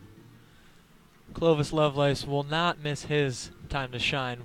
We know that as he rings him up there, and with a name like that, As he'll always come through. 1-0 is going to be popped down. That's a quick 7th inning for Ryan Mittendorf as he goes 1-2-3 to the 4-5-6. And we're going to head to the bottom of the 7th inning. And going to be leading off for you is none other than the big fella. Griffin Dorshing will be leading off as he'll try to get some insurance runs for the Hamilton Joes. Stay tuned as you're listening to your Hamilton Joes Network. Richard's Pizza is one of Hamilton, Ohio's most favorite spots, bringing you Richard's famous steak sandwiches since 1955 and a proud supporter of your hometown Hamilton Joes. Whether it's pizzas, salads, pastas, or a little bit of fudge for dessert, Richard's Pizza has it all for you and your family. In its 70th year of operation, All Wealth Federal Credit Union is proud to partner with Hamilton's hometown baseball team. All Wealth is Hamilton's only homegrown credit union, ready to assist with all of your financial needs. Their friendly staff are here to help the residents of Hamilton and Butler County live the American dream. Visit allwealth.org today and see how you can hit a financial home run with All Wealth. The Fitton Center for Creative Arts kicks off its 25th anniversary celebrations with its annual season launch party on Friday, August 17th from 5 to 11 p.m. The season launch is a free community event with all parts of the Fitton Center open to the public, including galleries, classrooms, studios, as well as performance and event spaces. Enjoy light appetizers and a cash bar, while the 10-piece River City Party Band will perform on the Riverview Terrace. For more information, visit fittoncenter.org or like the Fitton Center on Facebook. And we are back here, Hamilton Joe's, as Rick Giuliani, the man who sung the national anthem before the game, gets an encore singing the Take Me Out to the Ball Game, as he didn't just sing it once. He went back for seconds right there, as now coming up to the plate will be Griffin Dorsching. Dorsching on the day, 0 for 2, struck out, and he popped out as he's going to step out of the box before facing off against Nidzwicki. As Nidzwicki gets the sign, here comes the 0-0 delivery, and it's in there for a called strike to Dorsching. I got to remind myself to enunciate his last name. I think it's the old Midwestern in me just to say Dorsching, as Dorsching grounds that one foul, so he'll find himself in a hole. Deep well there as he's 0-2. As he's facing off against Nidzwicki. Yeah, we saw Nidzwicki make pretty quick work in his first inning with the first 2 strikeouts, and then got Hamilton to fly out, which he got a good bat on it. Just was able to start off hot against the Joes. We'll do 0-2 again here as Dorsching fouls that one over the first base dugout. So we'll run it one more time here as Dorsching's looking not to strike out for his second consecutive at-bat. As here comes the 0-2 as this pitch is going to miss up and in. Nidzwicki couldn't get on top of that breaking ball. Missed up and in, though. If he would have got a little more on top of it, would have been right in the wheelhouse right there for number 9, Griffin Dorsching. Here comes the 1-2 as he fouls this one back. Come back, do it again. As we're going to have the sixth pitch of the at-bat coming your way. 6'5", 270 pounds is Dorsching. Freshman All-American at Northern Kentucky University and Freshman of the Year in the Horizon League. As here comes the 1-2 as it's a breaking pitch that misses upstairs. 2-2 the count.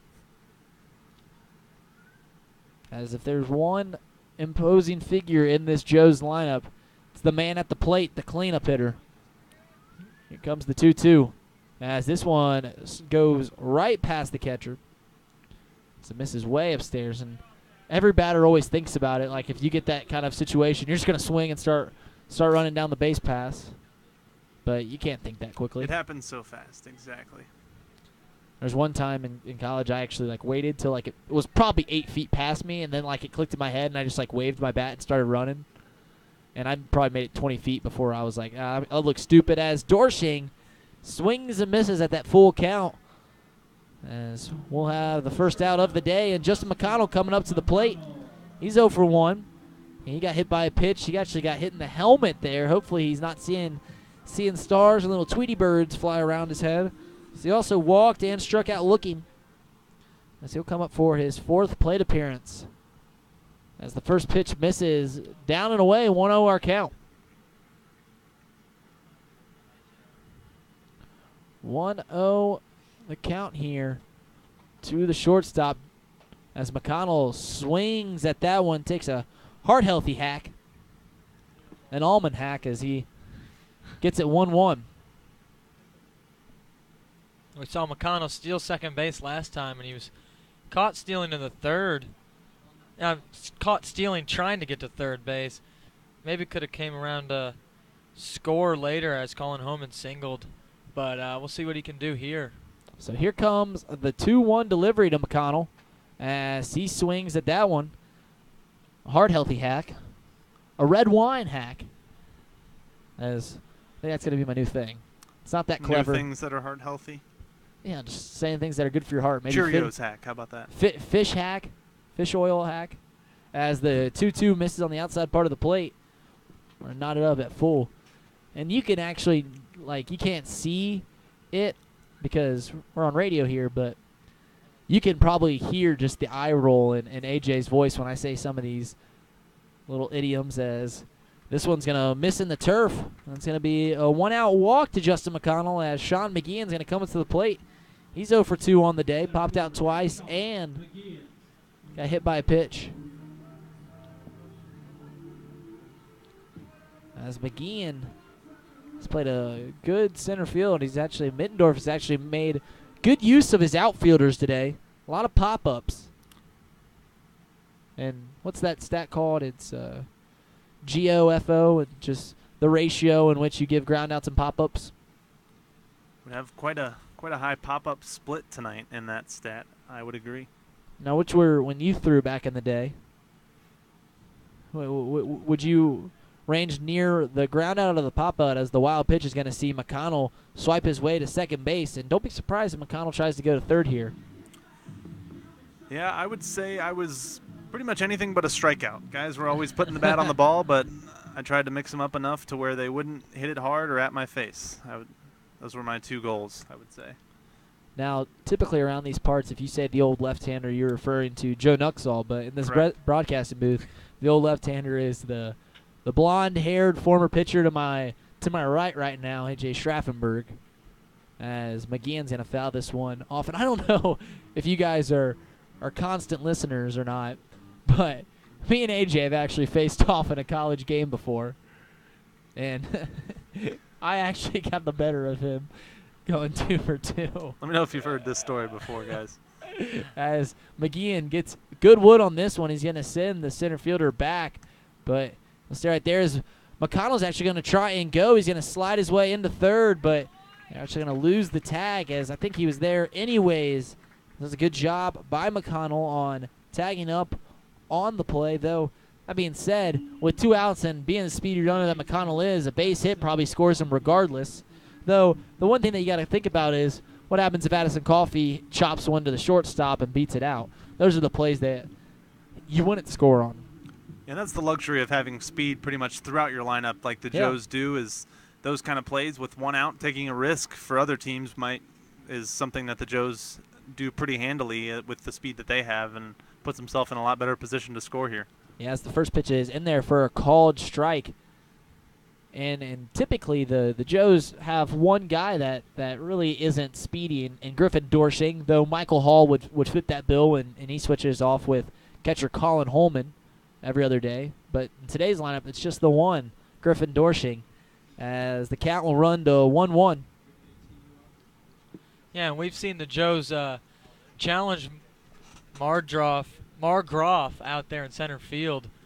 Seen him tag from second to third a couple of times on some not too deep pop outs to center field. As Addison Coffey's going to foul that one behind the grandstand there. Yeah, you're right. I mean, Margroff, what was the word? Not too deep. Fly balls. Fly balls. Okay. Gotcha. So we're going to run the 1-2 here to Addison Coffey. Coffey on the day, 0 for 2, as he fouls this one straight back. As we'll run it again here. He's 1 for 2. He's 0 for 2. He walked or hit by pitch in his last plate appearance. Got all the way around to third base, but was unable to score. As the count is 1-2 here with 2 outs. As this ball's going to be in the turf. 2-2. 2-2, 2 outs. Addison Coffey up at the plate. Joe's trying to get an insurance run here on July the 3rd, the day before America's birthday. America turning, quick math, 242. As Addison Coffey fouls this one straight back.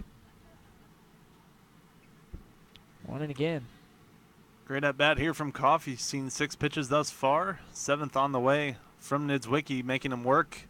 And what has been a pretty quick outing for him thus far, rolling through the Joes in his first inning and 2/3 thus far. 3 strikeouts and just the 1 walk. As he grounds this one over to the third baseman. Third base bobbles it. Addison Coffey's going to be there as the error on the third baseman will get in a run. And just like that, you understand now why Justin McConnell tagged up from center field over to third base. If he was just on second, he doesn't score on that play. As the Joes get the ever-important 7th inning insurance run on the E5. And Colin Holman coming up to the plate now as he's 2 for 3. The broadcast curse giveth, the broadcast curse taketh away. Yeah, absolutely. So back here, we'll do it again here with the runner on first base, 2 outs, and Colin Holman swings and fouls the first pitch over the grandstand here at Foundation Field. 0-1 our count. Joes have a 5-0 lead. They don't have anyone warming up in the pen, so Mittendorf will go back out there, I imagine, for the 8th. So he's been sharp through 7. Though he is getting up there in pitch count. As they try over for Coffee, I'll bet I'll double down on our dollar and see if Coffee runs here with 2 outs. So you're saying yes? Yes, I think he's going to go. You gonna I'll me take out? the odds. All right. As 0-2 now.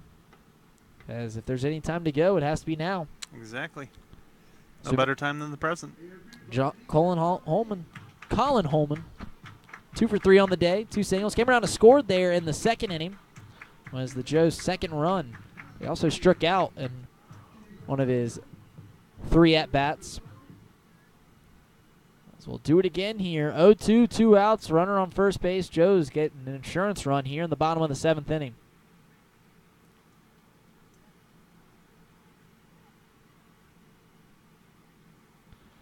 As Nidzwicki coming set.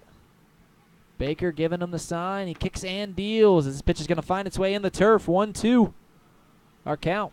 I think you guys get me off track. I think when we broadcast by myself, I take a much more focused game. I think when we get in the booth, I'm trying to make you guys laugh, trying to be entertaining. Just it's a conversation up here watching this game.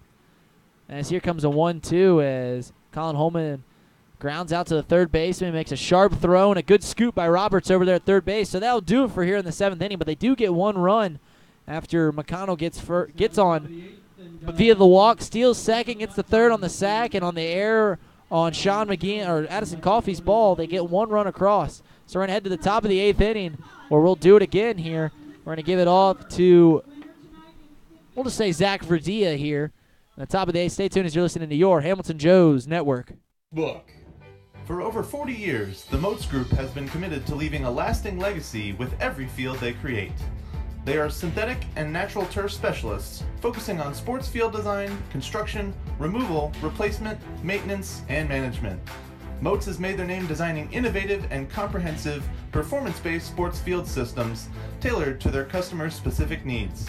They build fields from inception to completion with pride, dignity, and the utmost integrity. For more information, please visit themoatsgroup.com. Proud sponsor of your Hamilton Joes. The Great Miami Valley YMCA is a 127-year-old organization serving nearly 50,000 people throughout 8 locations located in and around Hamilton, Fairfield, and Middletown. Their mission is to put Christian principles into practice through programs that build healthy spirit, mind, and body for all. For more information, please visit gmvymca.org. And welcome back to Foundation Field as we're in the top of the 8th inning as Ryan Mittendorf still out there for the Joes. Gone 7 strong. And he'll look to face the 7, 8, 9 hitters for the Settlers here as Turner Hill will lead this one off, followed by Eddie Pena and Jacob Margroff. See if Mittendorf has to face any more than those ones, but those will be the minimum as he throws his last warm-up pitch as Colin Holman's out there ready to go. So he made the last out of the last inning. Got a little extra time for him to come out. As Turner Hill is 1 for 2 on the day. He singled in his first at-bat in the 3rd inning. He was the first hit of the game.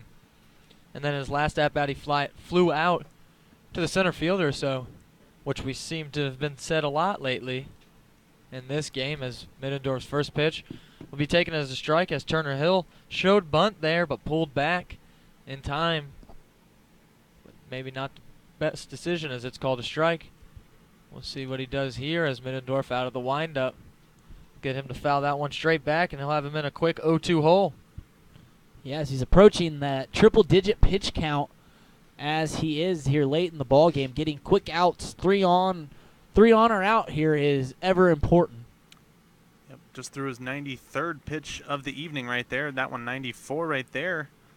So coming up to the century mark, but still throwing pretty solid pitches, being aggressive in the counts. It misses outside, so the next pitch on 1-2 will be fouled off and out of play over towards the parking lot. That one steers clear of some cars initially, and then bounces may have made some contact, but we'll be back here with a 1-2 as Middendorf will go right after Turner Hill here. Last time Turner Hill led off the inning, he actually fell behind 1-2 and then got a single there on Reid Middendorf. So let's hope for something other than that happening. And the 1-2 is swung right through as Middendorf gets another strikeout here. And that'll be the first out of the inning. You're excited you didn't curse it, right? Yeah, absolutely. That's always relieving. And the problem with the broadcaster's curse is we've got to like talk about what's going on. Like we've got to like mention stuff that happened in the past. We've got to talk about what we're hoping might happen, or at least what the team is hoping would happen. So it's just a very nature of the thing, and I don't even know if it's real. I don't believe in superstition, but it's just a coincidence. Eddie Pena, the shortstop, check swung and missed on the first pitch as he chops the next one right up the middle. McConnell gets it and throws it over to Dorsing at first for the second out of the inning, and an easy play there for McConnell, or made it look easy there for the second out of the inning. So Middendorf has now gone 7 2/3 innings, and he'll face the 9-hole Jacob Margoff, the center fielder for the Settlers, as he's been not too great today, as he's had 2 at-bats and 2 strikeouts. First one on the 0-2. He's able to work a full count, and he'll just bunt this one, and it'll go straight up. Colin Homan will make the play initially, but then it'll drop out of his glove and fall to the ground. I don't even think Margoff knew what happened initially, as he was just jogging over towards the end of his run at first base, but it got by everyone and over to the fence, and he's standing on second base now. Yeah, so Holman hurting Middendorf there, as that was as routine as a pop-up as you can possibly make, but it is kind of funky catching the ball coming this way. That's why they turn you around on any pop-up, but still you need to make that play. Yeah, so they'll give Homan 2 errors on the play. The first allowing him to get to first base, and then the throw going down the line will be the second error of the play, and the Joes will quickly even up the error count on this game, getting 2 errors on 1 play. Yeah, E2 times 2. There's not many times that you will see a play like that, as that bunt was just flared up into the air, and Homan had it for a second. You take your eye away for 1 second, and it's back on the ground, and there's a runner on second base. It's now a 1-1 count to leadoff man Kaz Sobasek. I just mentioned how I don't believe in superstition. As he flares that one, and Addison Coffey makes an incredible over-the-shoulder basket catch to retire the side in foul territory. So that'll be the third out of the inning. No hits in the inning, 2 errors. The Joes will take a 5-0 lead to the bottom of the 8th inning here on your Hamilton Joes Network. Pfefferly Tire and Auto Service has 3 convenient locations, servicing Hamilton, Fairfield, and all of Butler County. Pfefferly Tire and Auto Service is family-owned and operated, and have been in business since 1994. Whether it's a quick oil change you need, or full-service auto repair, Pfefferly Tire and Auto is the place to go. They have 2 locations in downtown Fairfield and 1 on the west side of Hamilton. For more information, visit them at one of their 3 locations or visit pftire.com. Your AAA store has moved to a new location in Hamilton. 2870 Menards Boulevard in Fairfield Township is your new home for all your travel, insurance, and attraction ticket needs. AAA has great member deals on everything you need for a great vacation. Visit AAA today in Fairfield Township to join America's largest motor club organization, or online at AAA.com. This is Coach Grissom, the manager of the Hamilton Joes. Catch all the action right here on the Joes Radio Network. And welcome back to Foundation Field as the Joes take a 5-0 lead to the bottom of the 8th inning. As there's a new pitcher out there for the Settlers, as Adam Mays will be out there. Adam Mays is junior from Wittenberg University, 5'11", 190. Originally from Oro Valley, Arizona. He'll be on here in a 5-run deficit, just trying to keep it close for the Settlers, as they'll have one more chance next half inning to get some runs. The Joes will try to push this one away, as Jared Kaufman will be the first batter of the inning whenever he gets up there, as Adam Mays gets some warm-up pitches here. Yeah, interestingly enough, the play that we saw back in the top of the 8th inning with the catcher Colin Homan making 2 errors on the same play, allowing Sabazic to make his way to second base. That was Sam Wilson's at-bat that followed that was the first time the Settlers have had an at-bat with a runner in scoring position tonight. So they're now 0 for 1 with runners in scoring position tonight. Obviously Sabazic being the first base runner to even reach second base. So that is, if anything, is a good indication on how well Ryan Middendorf's throwing the ball tonight. Yeah, Middendorf, we can't say it enough. He's been sharp, and we mentioned it all the way back in the first and third inning how he looked a lot different today. He was commanding pitches, making every single pitch. He wasn't wasting anything. He was getting ahead 0-2, and then his 0-2 pitches were competitive pitches. They weren't just throwaway that hopefully they swing at. They were pitches that start in the zone then fall off the table. He was on top of it through the first 8 innings.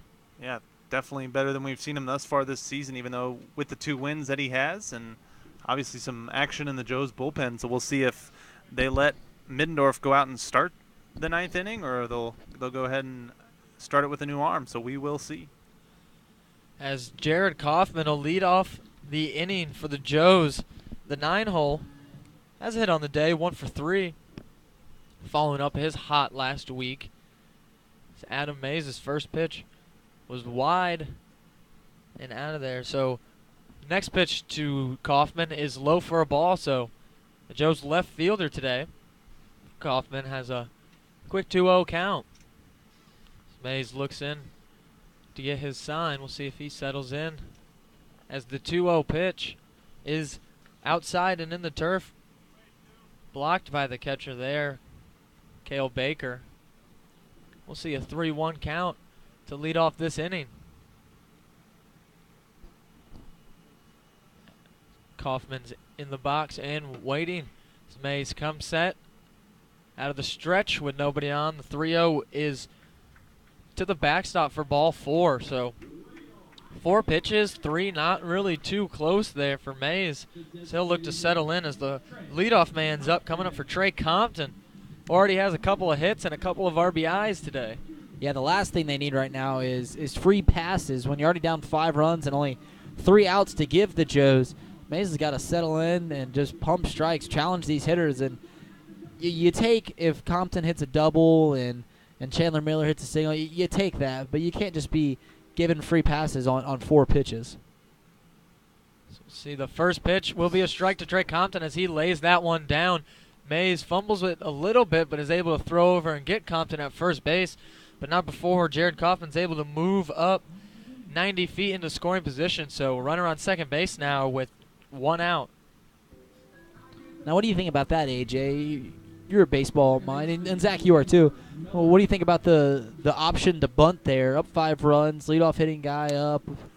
You know, I'm not crazy about this decision, honestly. I think that if you're looking at a guy, you know, maybe if the 9 hole's coming up in that situation, I might be okay with it to flip the lineup back over. But with the leadoff hitter up, I think you might be better off trying to see what you can do rally-wise. And I think also you more importantly is you give May an easy out there. He struggled there in that first batter. 4 pitches just right away, and the first pitch you give him to Compton, you're just giving them an out. I would agree. As Chandler Miller skies that one up to right field, and he'll be under it to make the catch. As Kaufman will begin to go, but will retreat back to second base. So now there's quick 2 outs after the leadoff man's on. And like you said, sack bunt moved him over into scoring position with just 1 out, but up 5-0, leadoff man up. We'll see how that goes as Kaufman's still in scoring position at second base, but now 2 outs after Miller flies out. And that'll bring up Chris Hamilton. You don't mind having 2 outs and a runner in scoring position up with, but he is 1 for 4 on the day. Got the single back in the first with 2 outs to start a little bit of a rally as he stole second, was able to advance to third on the ball into center field that was overthrown, and then he scored on a pass ball. So the first pitch to him will be a strike here with runner on second base. See if Mays, he was able to find his control a little bit after the walk to Kaufman. Couple quick outs.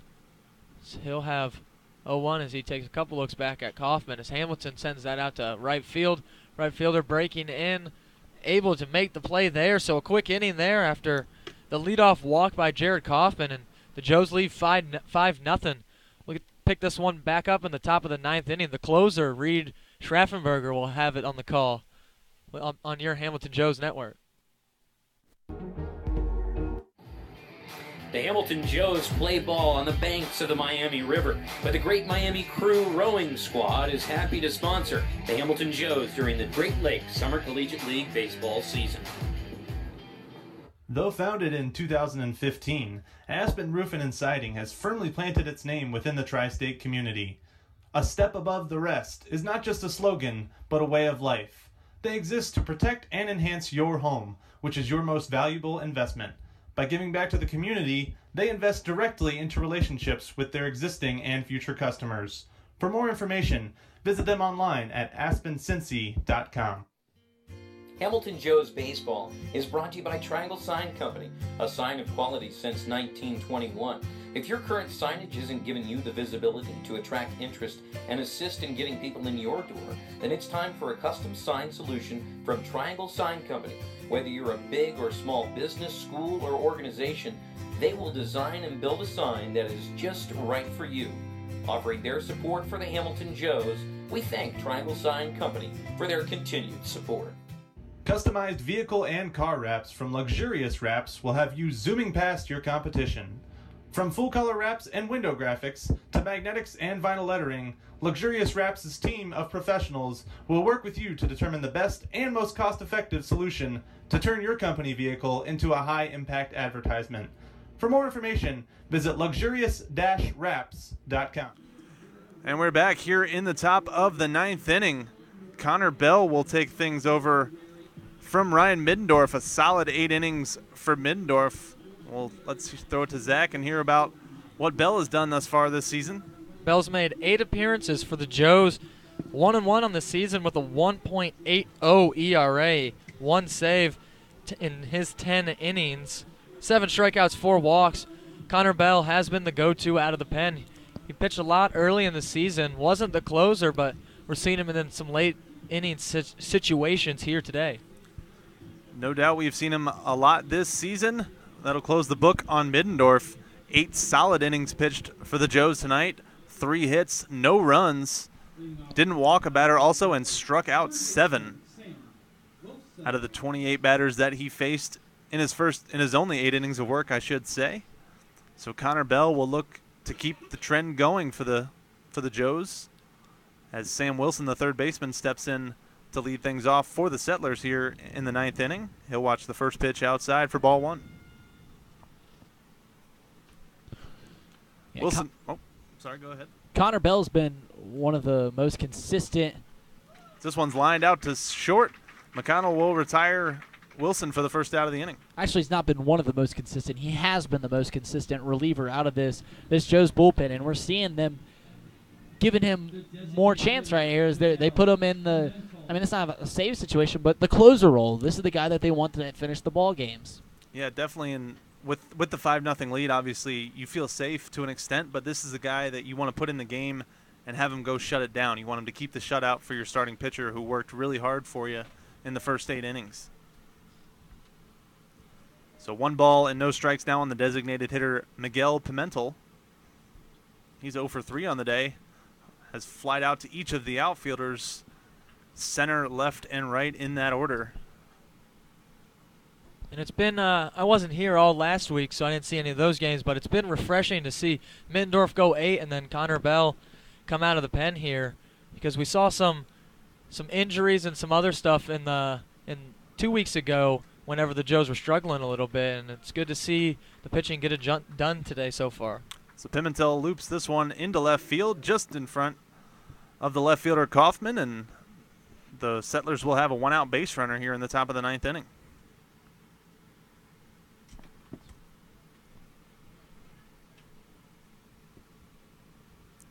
So a line out to short and a single. First 2 batters here in the top of the 9th inning. Looks like we're going to have a pinch runner out there. I'll get you the name here, number 15, Jackson Curb from the Music City, Nashville, Tennessee, and he goes to a university in the Music City, Belmont. That's in Nashville, right? It is, yep. Homegrown product down there in Tennessee. Now running Curb. So Curb will take over the pinch running duties over there at first.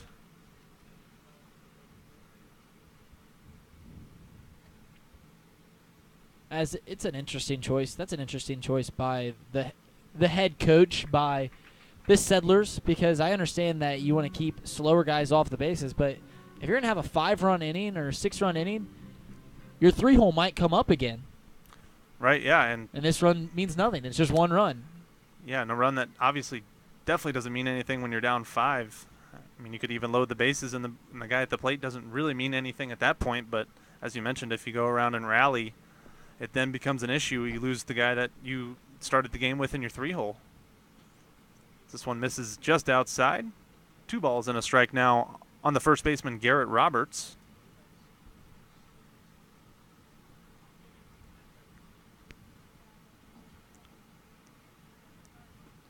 Swung on and missed, evening the count at 2 balls and 2 strikes. And I'm seeing a consistent theme against Roberts here by Holman and the pitching staff. Stay away, away, away, away, as we see him wave at another fastball on the outside part of the plate.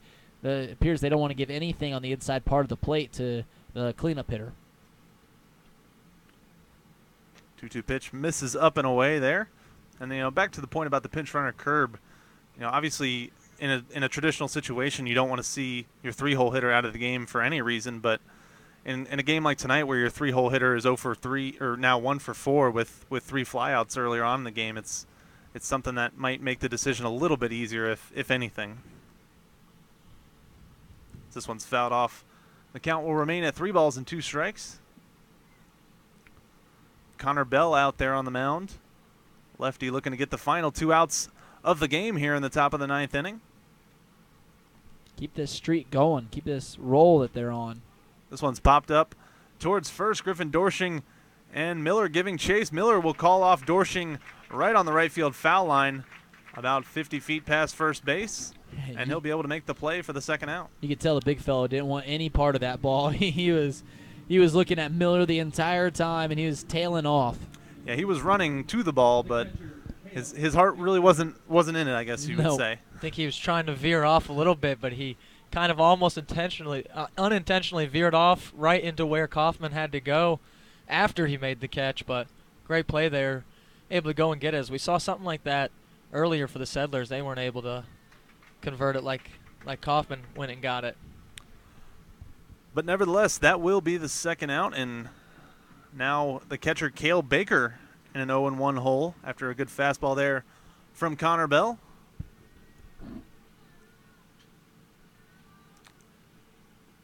The 0-1 pitch just missing either away or low. Tough to tell from our angle, but we'll even up the count at 1 ball and 1 strike. Yeah, I didn't miss by a whole lot. I think Lovelace, we've seen him actually earlier in the game make the quote-unquote makeup call. And if Bell makes a pressure pitch here, don't be surprised if Lovelace gives it to him. No doubt about it. This one's going to be fouled off over the Settlers dugout down the first base line. And that'll bring the count to 1 ball and 2 strikes. So the Joes 1 strike away from securing the first game of this 2-game set. Lefty set just below the chin. 1-2 pitch is just gotten a piece of there by the catcher Cale Baker to keep himself alive here. 1 ball and 2 strikes.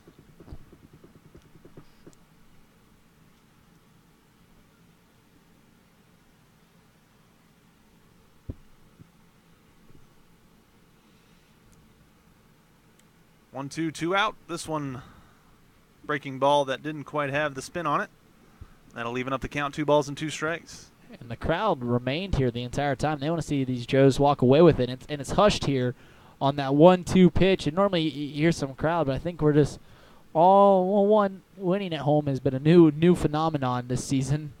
But still, we're just really focused in on this game. And you can tell even the team is. Normally you're up 5 runs in the 9th inning. That focus goes a little weary. But you can see that this team looks like a different ball team than we saw 2 weeks ago. Yeah, absolutely. Joe's 6-4 in their last 10, as we've talked about at length tonight, looking to keep the good streak alive here tonight. This pitch misses outside to run the count full for Connor Bell against Cale Baker. pinch runner Jackson Curb over there at first base. He'll be on the move on the pitch. 3-2 pitch, fouled off, and he'll have to do it again. Make his way back to first base. Frustrating. It is, as we've talked about several times tonight. When you get all the way towards second base and you have to make the walk of shame back to first base, it can get rather frustrating. But a good at bat here for Baker. 3-2 pitch once again is fouled off, and Curb will have to make his way back to first again. We haven't really seen a battle like this from the Settlers yet today. This is only the second time they've had someone with even a full count. So he's had it now back-to-back pitches. He's fouled them both straight back. Yeah, 10th pitch of this at-bat on the way. Zach brings up a good point. Definitely not a lot of count working tonight for the Settlers. They've been swinging early and often. As this one catches the top half of the plate. A good breaking ball there from Connor Bell. And that's going to do it in this one. So the Joes will take the 5-0 win. Guys, kind of a cruising night for the Joes tonight, something we haven't seen much this season from them. What kind of thoughts do you guys have on this one? Well, no, they got everything that they needed to win. And we mentioned when they were on that 1-11 skid that every night they came to the ballpark, it seemed like something was missing, whether it was hitting, whether it was pitching, whether it was fielding. Tonight, they got a fantastic start from Reid Middendorf. 8 innings, shutout baseball, allowed one runner on second base, and that was on 2 errors in 1 play. And besides that, they got the hitting wasn't phenomenal today, but they got the runs they needed. They scored 5 runs, and they scored early and never relinquished their lead, or it never even seemed like they were out of the driver's seat. They controlled this entire ballgame. Yeah, got some runs on some unconventional ways, but also some good hitting with Trey Compton's 2 RBI single. So all around, like Reid said, a great game, pitching, hitting, fielding. There were only 2 errors, and it was on the same kind of a weird play that you might not ever see again. So great win for the Joes here. Yeah, definitely able to put pitching, defense, and hitting all together in the game tonight. So the Joes win 5-0. They score 5 runs on 6 hits. They commit 2 errors in the field, as we mentioned, on the same play. They actually went 2 for 13 with runners in scoring position, so that's something that Coach Adam Grissom might be looking forward to improve on as we move forward in the season, but they'll definitely take the win here tonight. The Settlers, no runs on only 4 hits, only 3 of those surrendered by the starter, Ryan Middendorf. 2 errors committed by the Licking County Settlers tonight. They left 5 on base and went 0 for 1 with runners in scoring position, so only had the 1 opportunity with a runner on second base, never even had a runner reach third base this evening. So that'll do it for this one. And actually, if you want to stick around, we'll have an interview tonight with offensive star of the game, Trey Compton. So we're going to take a short break while we wrangle up Trey down there, and we'll have a quick interview for you after the break. So we'll be right back here on the Hamilton Joes Network. At Smoothie King, we believe the best ingredients come from nature. That's why we keep adding more whole fruits and vegetables to our smoothies to help you get more out of every sip. At Smoothie King, we've added real whole raspberries bursting with fresh, crisp flavor, just in time for summer. Try an angel food raspberry or Greek yogurt raspberry smoothie for a limited time only. Enjoy whole raspberries at any of the 8 Cincinnati area Smoothie King locations. Smoothie King, smoothies with a purpose. Proud partner of the Hamilton Joes. Fort Hamilton Hospital is a full-service community hospital who continues to lead the way to better health in the Butler County area, serving patients from Fairfield, Oxford, Cincinnati, and Middletown. Fort Hamilton Hospital combines modern technology, highly skilled physicians with a friendly, caring staff. Their offerings include maternity, emergency, the most advanced wound healing in Butler County, and a range of outpatient services. For care you can count on, visit Fort Hamilton Hospital, located at 630 Eaton Avenue in Hamilton. Camera Security Now sells and installs surveillance and access control systems for businesses nationwide. Their turnkey systems provide an excellent management control tool, going far beyond the obvious benefits of safety and security. Camera Security Now can handle your largest surveillance projects while still providing easy-to-reach personal service. With their upfront pricing, itemized quotes, and live remote access with no monthly fees, You can rest assured your surveillance needs are in capable hands with CameraSecurityNow.com. Nothing pairs better with summer or exciting Joe's action than an ice-cold Coca-Cola. The Joes are proud to serve Coca-Cola at Foundation Field and want to remind you to share a Coke and a smile with your favorite Joes fan this season. Coca-Cola. Taste the feeling. At L.E. Schofield Window and Door Company, you'll get competitive prices from a trusted local company. You can depend on L.E. Schofield's outstanding workmanship and 65 years of experience to get the job done properly every time. From garage doors to entry doors to windows and awnings. For more information, visit SchofieldWindowDoor.com. Bridgewater Falls is proud to continue its sponsorship of the Hamilton Joes. Bridgewater Falls offers guests a unique shopping experience with more than 30 shopping destinations, including Target, JCPenney, Best Buy, Dick's Sporting Goods, and many more. Bridgewater Falls also has a wide variety of delicious dining destinations. From burgers to pizza to sushi, experience all of the flavors Bridgewater Falls has to offer. Bridgewater Falls is located just off of Ohio 129 at the corner of Princeton Road and Bypass 4. Come experience great shopping, dining, and services in the heart of Fairfield Township at Bridgewater Falls. At 4-Star Mechanical, they are dedicated to you and all of your different HVAC needs that you have as an owner or building engineer. They have been serving the commercial and industrial construction community for over 20 years and continue to strive for past, present, and future complete customer satisfaction. For more information, visit them on the web at 4starmechanical.com. Superior Computer Services approaches your IT support differently by seeking to prevent problems with your IT environment, not profiting off of solving them. If you want to feel like you have your own IT department without the outrageous cost, visit 513fixmypc.com. Superior Computer Services, defining excellence in computer and network solutions. And welcome back to Foundation Field as the Joes take this one 5-0. We're joined by Joes leadoff man Trey Compton. After a 2-for-4 game, Joes took this one in a shutout fashion. What has felt different over the last week and now going into this one? As Joes have been 6-1 in their last 7. Honestly, we haven't changed much. We just, made sure we stayed positive even through our little rough stretch we had at the start. We knew we had the talent to beat anybody in this league, so we're just trying to stay positive throughout this whole thing. And with the win today, you were at leadoff again, as we've seen now. As not sure if your microphone was working on that one, but we'll try to. Oh no. We'll try to get this changed now. All right. Good working. So all right. So we'll see if that's working. I think it should be working now. It just maybe I can't hear it in here. But all right. So back to it. So it's been a little bit different, and you went 2-for-4. What's been it like as we've seen you move into the leadoff spot and have it for now, like the last couple of weeks?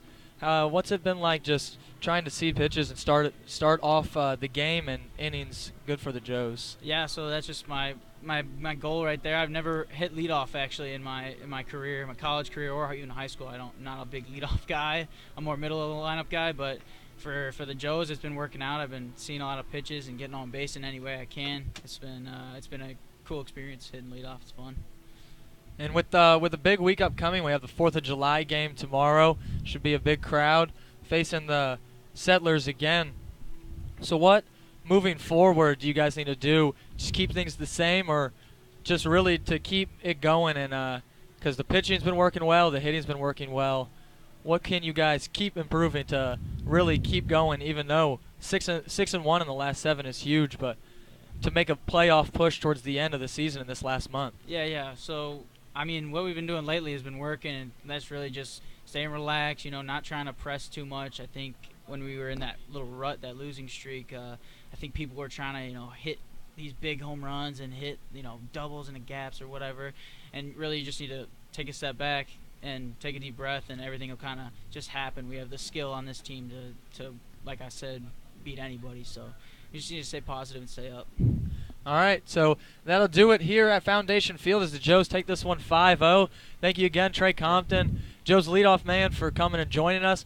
We'll be back here tomorrow, 7:05, for another game time against the Licking County Settlers. Sorry for a little bit of technical difficulties there, but I think it was all good. All good. And we'll be back. So thank you for watching on your Hamilton Joe's Network.